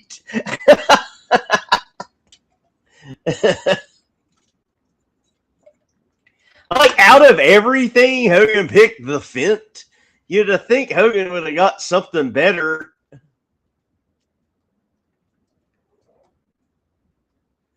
Good Lord, that's funny. Oh, but over here, old Romero, he's probably going to take the piss out of the Hulk Hogan Real American Netflix, from what I can see on the thumbnail. I probably won't watch it. No, I'll watch the promo. That Romero guy, sometimes he rubs me the wrong way. I don't know. I just don't trust anyone from England. By default, I think they're woke and cringe, even though I have no evidence that he's woke and cringe. I don't want to find out. I don't want to find out if he is or not. I know we all know Hogan has like a million lies though. Like, for some reason he started exaggerating the weight of Andre the Giant in the WrestleMania 3 match. And he started saying shit like, yeah, and I body slammed the 900-pound Andre the Giant. It's like, he wasn't 900 pounds, and he didn't just say it one time, and it wasn't in the context of a joke. He said it multiple times, dead serious. Like, it's impressive. It's one of the most impressive things in all of wrestling, if not the most impressive thing. I mean, that is Hogan body slamming Andre the Giant is something I think almost everyone on the planet has seen. Uh, I think more people have seen the body slam than have seen the whole match. And obviously the whole match is nothing to write home about. It is what it is. But as a child, that's the most exciting thing you ever seen. It didn't need a bunch of Canadian destroyers through tables or any bullshit like that. It was just drama. That match was all sizzle. There was pretty much no steak. It was all sizzle, almost no steak except for that fucking body slam. And boy, he better be thankful that Andre helped him with that body slam by boosting off of his leg. I don't think he would have got him, but yeah, Hogan. What was the other one? He was going to be the bassist for Metallica. That was another big one. one that probably didn't make it into the documentary, but the Undertaker has told it multiple times. But like when the old Undertaker was brand new in the WWF, they had the pay-per-view where Ric Flair was also brand new to the WWF. And Ric Flair comes out to interfere in the Undertaker versus Hulk Hogan match. So Flair slides a chair in the ring to help the Undertaker with the Tombstone Piledriver onto the chair. Now, before the match, Undertaker makes this humongous deal to the Undertaker, who is a kid at this time. The Undertaker is in his 20s. He is a kid. He has only been wrestling, not as the Undertaker. He's only been wrestling as the Undertaker a couple of months. But he's only been wrestling, period, for a couple of years. And he gives the Undertaker his big spiel about, you gotta watch my neck, brother. My neck, my neck, my neck, my neck. You gotta watch my neck, brother. You gotta watch my neck. It's real entertaining on the Undertaker's podcast, him telling this story. Real good. Much better than how I'm going to do it. And so he makes this big deal. So when you get me up for that tombstone, brother, you really gotta take care of me. My neck, my neck, my neck, my neck, my neck. So you have to go watch the match. It's easy to find, but if I play it, I'll get hit with a strike, so I can't play it. So he gets him up for a tombstone. And I think everybody in here is enough of a wrestling fan. What the Tombstone Piledriver looks like. The Undertaker drops to his knees. He had Hogan's head away from the ground like that much. Like he was protecting him that much. He was so scared of injuring Hulk Hogan. His head was no fucking where near that mat. So he hits him with the safest Tombstone Piledriver all time. That's nowhere near the mat, nowhere near that chair that we were supposed to pretend that he was getting Tombstone Piledriver onto that fucking chair. And it was going to be extra devastating because not only is it a Tombstone Piledriver, which no one has kicked out at that point. In fact, I don't think anyone kicked out of it until Kane in 1998. But he hits him with it. 1, 2, 3. They get out of there. So Undertaker's in the back later. And then he sees Hulk Hogan. This isn't for camera work. This isn't for kayfabe, as a shoot for real. Getting loaded into an ambulance. And he just describes like, oh my God, his soul is just leaving his body. He's like, I've injured Hulk Hogan. They're going to fire me. I'm going to get blackballed from wrestling. Yada, yada, yada. And then a little bit later, Undertaker basically sees the tape and he's like, then he saw for himself. It's like, yeah, I didn't have his head anywhere near the fucking mat. Nowhere near that chair. Nowhere near nothing. And so one of the next times that he sees Hogan, he says, Terry, can I talk to you for a minute? And even as new and as young as he is, he asked him, like, Terry, I watched the tape and you were nowhere near. It's like, yeah, but brother, you had me so tight in the bear hug part of the Tombstone Piledriver that's what really hurt me. You didn't actually drop me on my head. He said that bear hug was just so tight. That was pretty infuriating to listen to. And I 100% the Undertaker did not exaggerate that story at all. I mean, sometimes you can tell when wrestlers are like, they're working the story a little bit to their favor. And for the Undertaker's, shoot podcast, I've never gotten the impression one time that the Undertaker exaggerates. Because for many reasons. But first off, Undertaker never gave out of character interviews until a couple of years ago anyway. He never did. There's no Undertaker out of character interviews that exist until he basically decided to retire, and then he just started doing them. And now it's like, you almost kind of wish for the old dude. That was my rant. That, to me, that's the most egregious one of them all. Because like, you almost got this kid in major trouble who just won the WWF title. He's now worried. I mean, goddamn, that's me. Yeah, That's what you get from me. If you get me interested into talking about something, I'm going to talk until I run out of steam. Let's see if my chat ran out. No, you're still here. There's still people listening to me for some reason. Why am I blue? Why is my screen blue? Let me scroll back because I've been talking for a minute. I can't believe lies that came up. Oh, now that would okay. Now I'm not sure if you mean what I think you mean, but like if you can keep track of your lies, that's great. But if you can't keep track of your lies and then you tell that same lie again and then you get the facts all fucked up, well, the facts that are lies, the lies in your lie fucked up, that just makes it even more egregious. And Hogan had been bad for that. He couldn't keep track of his lies. So when he would tell them again in another interview, he'd fuck them up.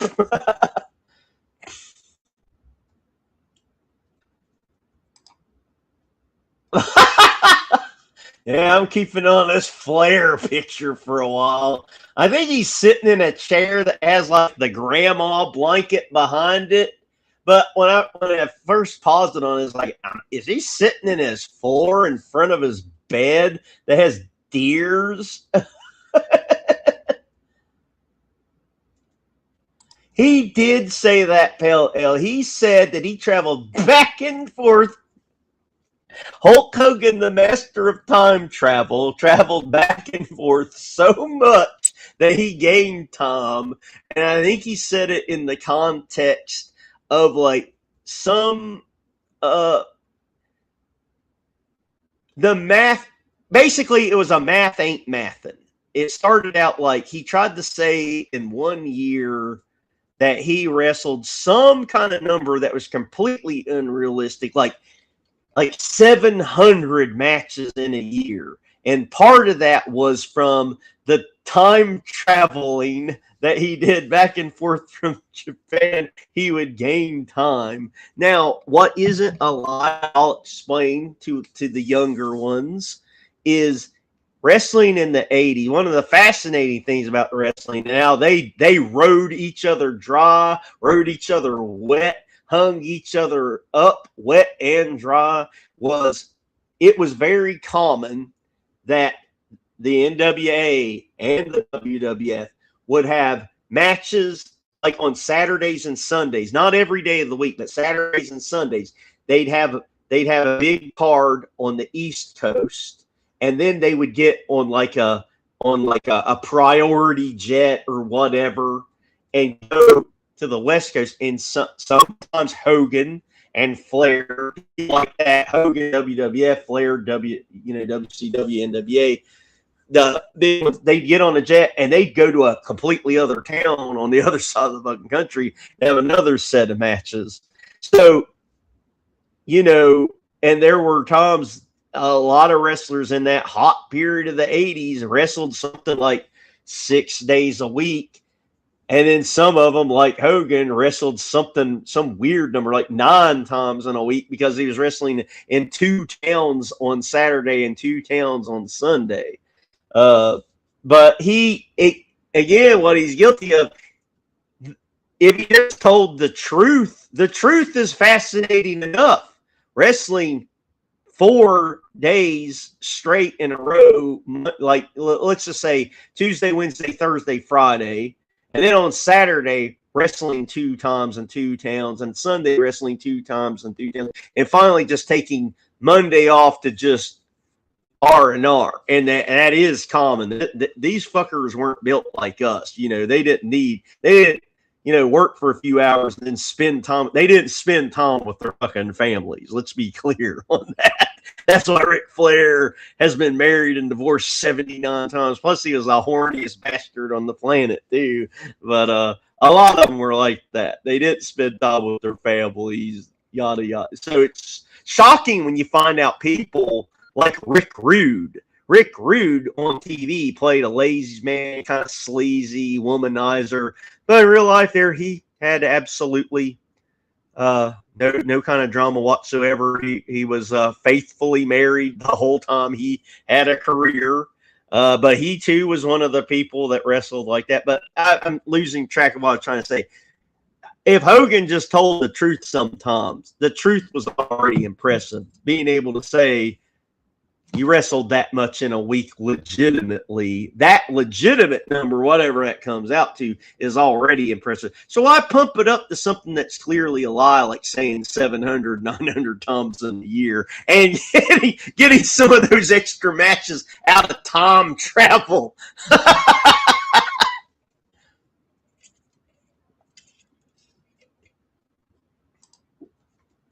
Steve Wolf referring to the early years of the Undertaker, back when he had very clearly just red as fuck, red-headed butt fucker hair.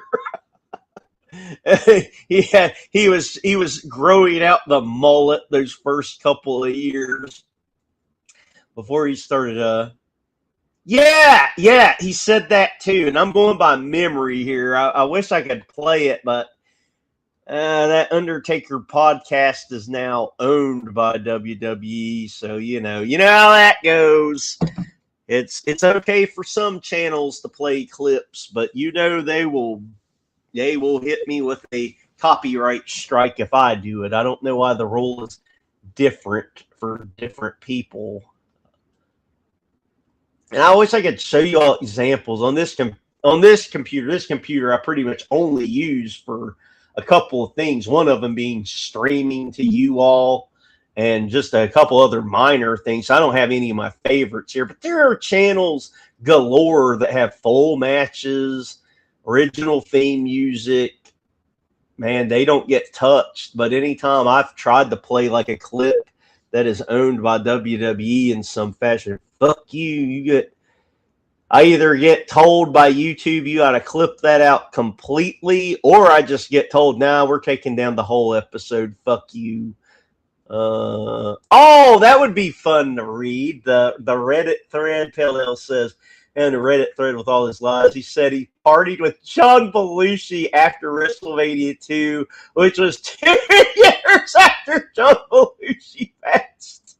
Now that one, I know I probably shouldn't give him any credit for the lies, but that one, John Belushi did have a younger brother, so. But at the same time, I think he was just making that up because I don't know why.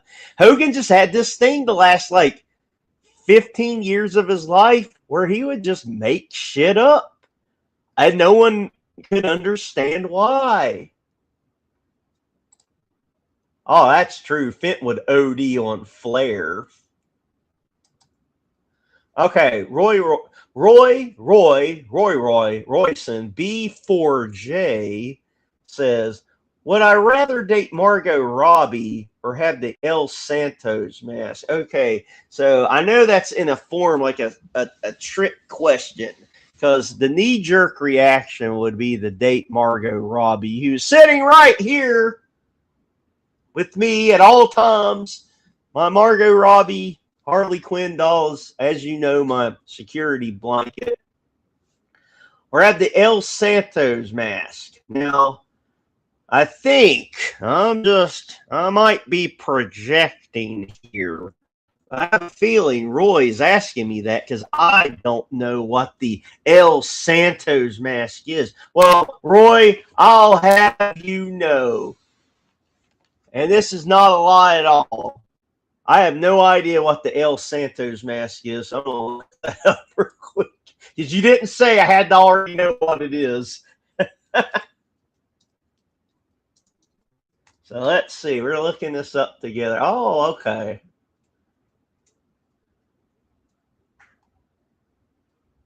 El Santo is said to have popularized professional wrestling in Mexico.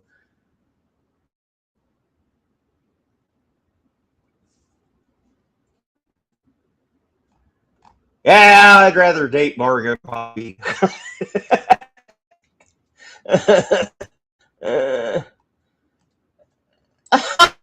Hey, stop saying that's a testicle on the screen. I'm going to get struck.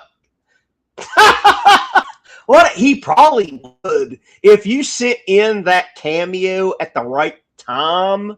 Like if you like something tells me Flair still lives like a 21-year-old. Like he probably drinks and does whatever else he does pretty consistently during the week. But something tells me on Saturdays, like he really turned. Like I think the second it turns Saturday, he's at wherever he lives at. He's at his local bar that he likes, and he's just drinking at like fucking noon. Like when I lived in Myrtle Beach, right?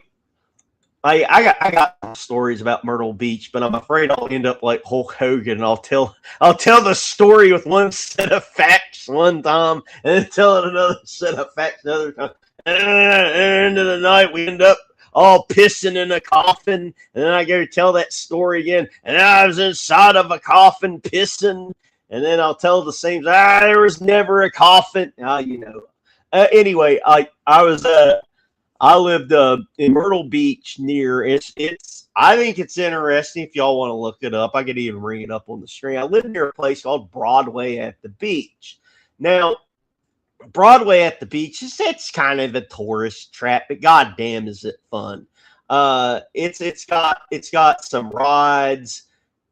It's got a billion shops. They got stores that are like Spencer's. So if you want to look at like retro stuff, you got that. You got all the beach trinkets, and of course you got tons of those like little tiki hut bars. So when I lived near Broadway at the Beach, I would go to Margaritaville like crazy, and I'd go to these like little tiki bars, and I kind of was like falling into that trap where I'd be getting up at fucking, I'd be getting up pretty early, and then around noon or 1 p.m. I'm at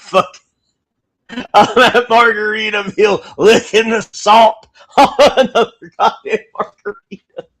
But I think I got a lot of pussy, but I can't really say that for a fact because I was drinking a lot too. So I don't want to lie and say that I did. I think I did.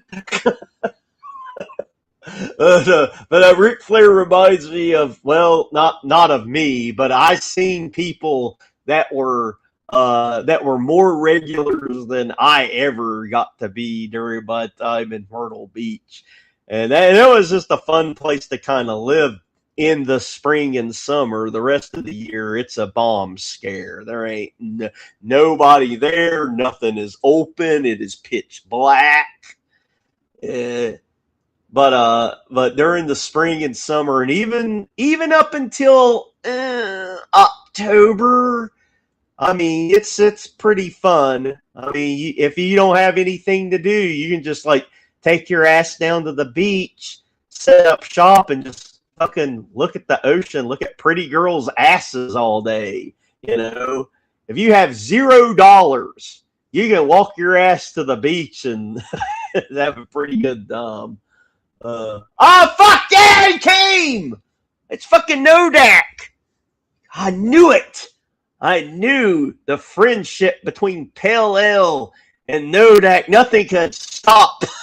Nothing could stop this train. And Pale Ale got his best friend Nodak to come here and remind everybody to hit the like button. So I was telling people earlier, Nodak, it's like, I'm all over the place. I think everybody does by now. And they know how all over the place I really am. When I do a solo show, I always imagine Pale Ale and Nodak as being best friends that do everything together. Like when they're not in chat rooms together, man, they're at fucking Applebee's, having, the special $5 appetizers together, yucking it up, boozing it up, pinching girls' asses. Imagine they're best friends. They're Beavis and Buttheads. I know that's random.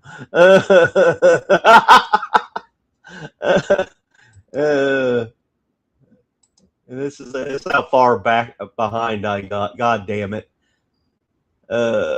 One like his one potato dish. I put the like button in a cross-faced chicken wing. I'm sorry, I do ask too much. It's it's like my job. My job knows I do that too. They'll ask me if I need anything, and I'll rattle off 10 things that I want because I know if I list off 10 things, I'll get 2. And I think they know it too. So they're like, oh, you gotta listen to him ask for 10 things, and we'll give him 2 of them. That goddamn cradle spinner tried to call me the other day. I was like, fuck you. I don't want to hear your mouth. Ugh, that guy's exhausting. Where is Spur? There he is. God damn it. I was like, did I accidentally hide Spurge? I don't even know how to. Like, I see people going here, 07 Spurge. I'm like, where the fuck is he? And that's all, there you are. I am. I was, in the 90s, I was a Hogan hater for a while, and then Hulk Hogan had the sex tape where he said some pretty terrible things about the type of people he wished his daughter wouldn't date, and I was like, well, now I guess I'm a reformed Hulkamaniac. Yeah, now. And kind of the same with the Ultimate Warrior. It's like, God damn, the Ultimate Warrior, I hated him in the ring. I hated every story there ever was about how Ultimate Warrior treated like jobber talent and even talent on the same level as him, how he would hold people up for money and yada, yada, yada. But then he goes and has that lecture at that liberal college in 2005, and I was like, oh, I guess I am one of his warriors. So,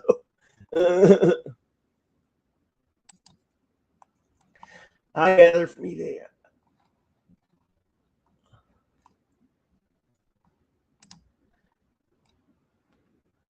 there. He should. Okay, I pay enough money to be seen.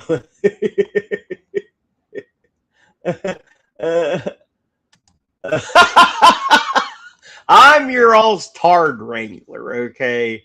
Don't forget that. I put out the call every now and then for my Tards to wrangle one another so they can be seen here straight. Oh. Yeah, Piper, yeah, that was the thing with Piper.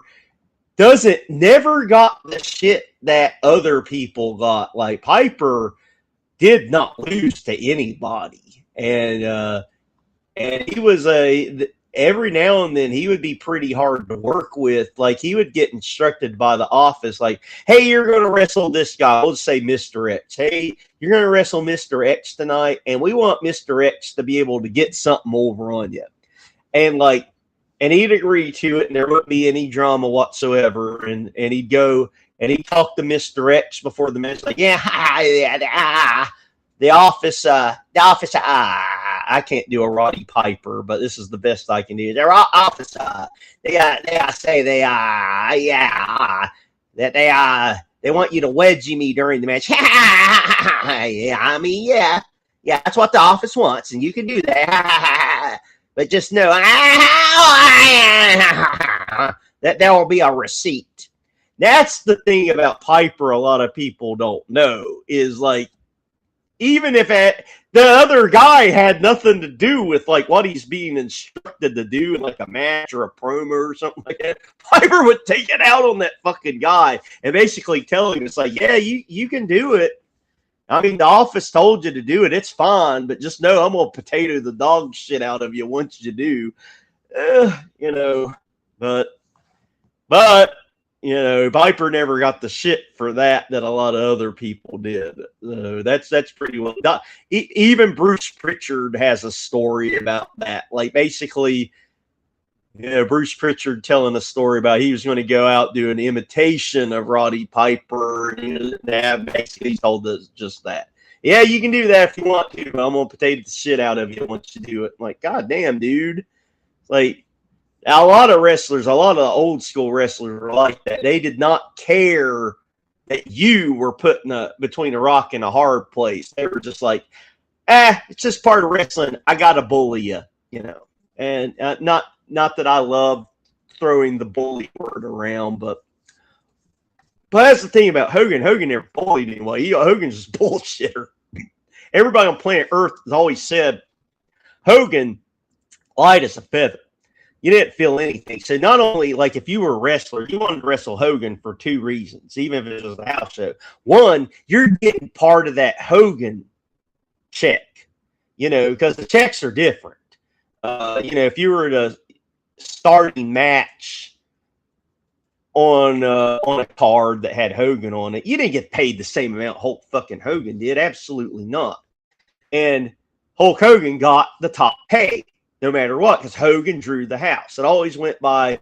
This was the weird, you know, WWF, WWE, NWA calculus. ECW did this. Who drew the house got the most money. So who drew the house? Hogan did.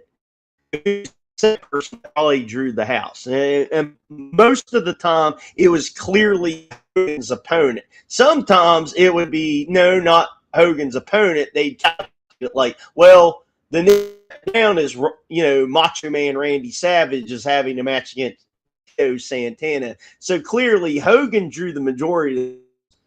Macho Man drew the next amount.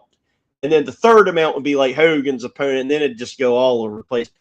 Wrestling payout math is one of the most confusing things on the planet. And if you're not really into it, you probably don't want to hear me describe it any more than what I just did. But for the most part, Hogan would get top pay and his opponent would get the second top pay.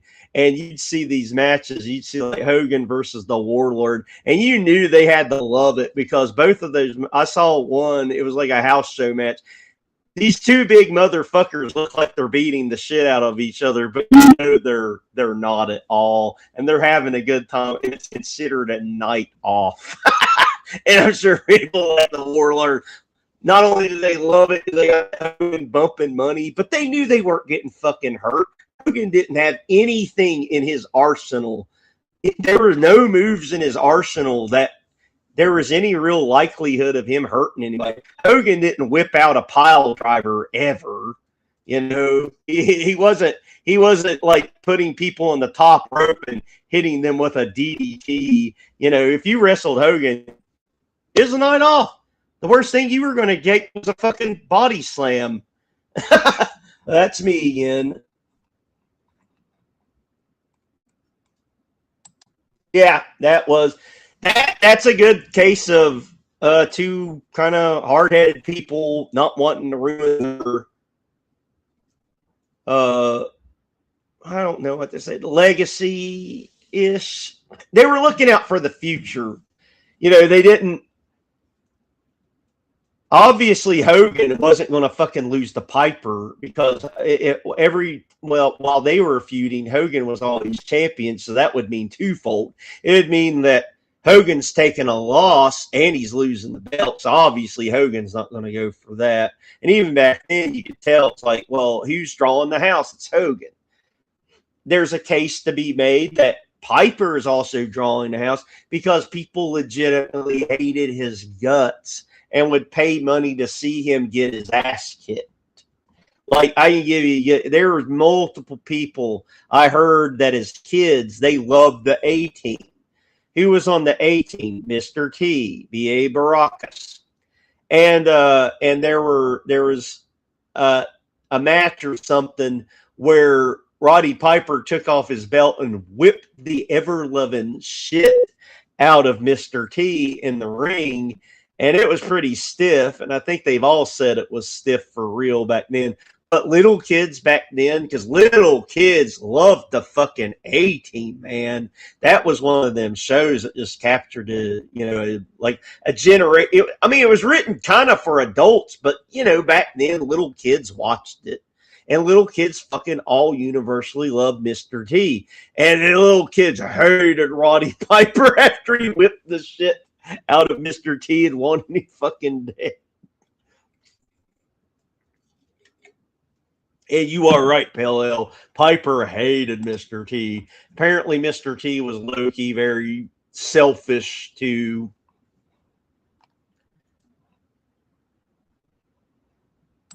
Yeah, and it's true. We go easy, brother. We already got their money. Now that has some fact to it, but I will say this.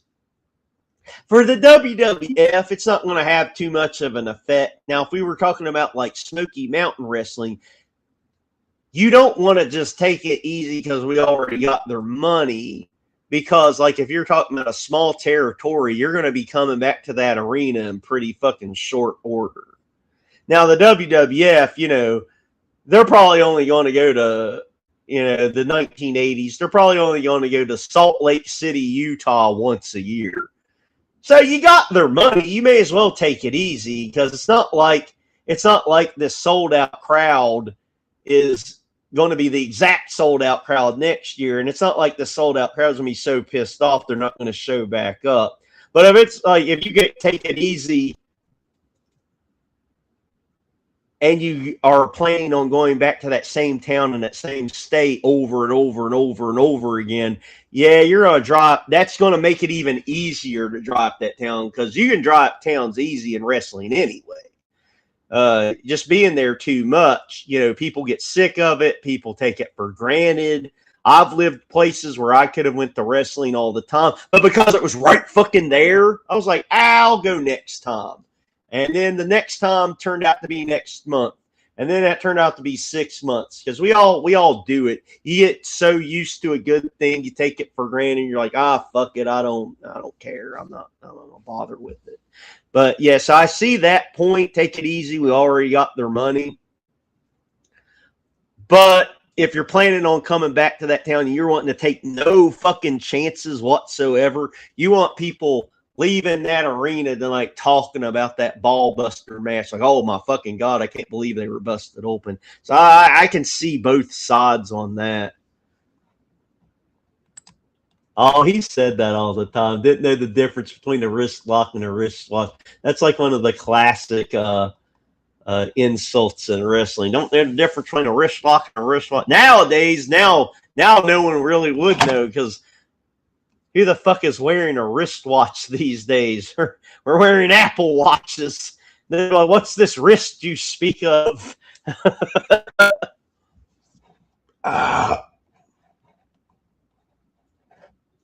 Well, let's see. Is there anything else? I don't think we need to be staring at Ric Flair's testicle head the rest of the goddamn night. Let's see if there's something else to look at.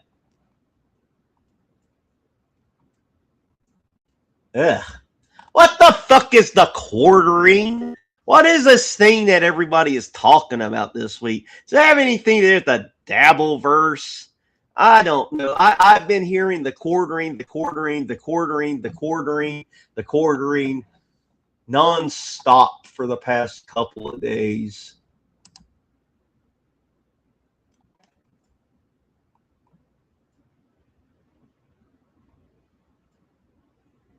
What the fuck is this?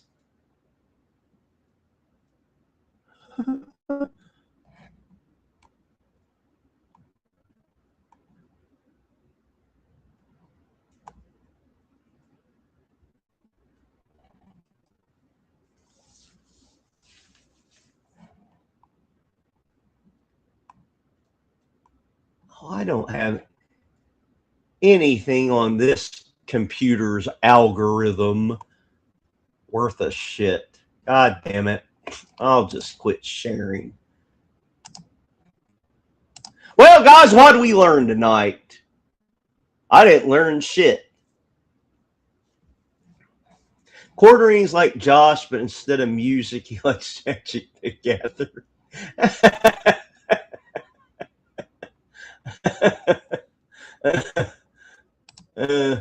Yeah, I don't know. It's like I just been hearing that that thing brought up nonstop this week. So, well, what do we learn this week, guys? We learned I don't know what the gathering is. I've learned some of the designs I tried to put on my face paint didn't show up on camera at all, because I don't like sitting too close to the camera anyway. But I actually put some effort in. I can't go anywhere without my doll.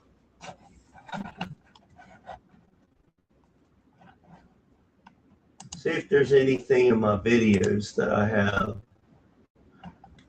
Well, I know one thing I learned this week. We take for granted a lot of great video game music.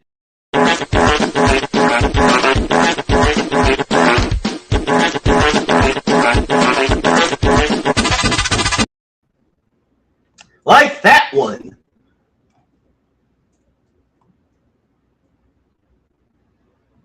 Let's see if I have anything that I put on here and have forgotten about.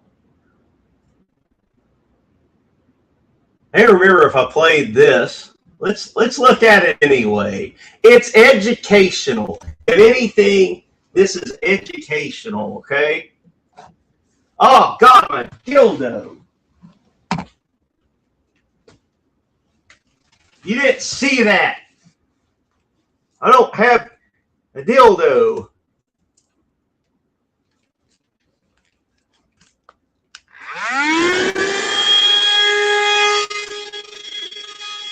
I'm vacuuming my electrons.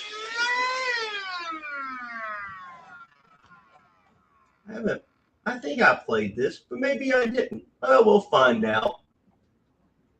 We need to talk about Japanese fart arts because it's magnificent. You're looking at one of the Heigasen scrolls, a 34-foot-long hand-painted masterpiece, centuries old and entirely dedicated to fart battles. Look at it. The line work is impeccable, the composition is dynamic, and the farts are majestic. People are using fans to deflect incoming waves of flatulence.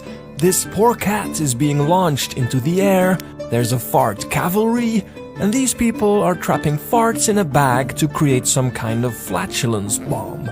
It's insane, and it makes you think, because the Edo period in Japan produced some of the most refined and elegant visual culture in art history. Woodblock prints, breathtaking landscapes, gorgeous paintings, but it also created this. 34 feet of it. I guess that's what humans do. We reach for beauty, meaning, transcendence, and then we paint someone blowing a hole in a fart shield. Well, we learned that. And with that, I'm out of here. I hope everybody had fun tonight. Tune in this Friday, and we'll talk about Slosh and Bimmy and, whatever else comes up. And then tune in next Sunday, and I'll probably be sitting in my floor again with a bunch of trash everywhere. And we'll talk about whatever comes up. Bye, everybody.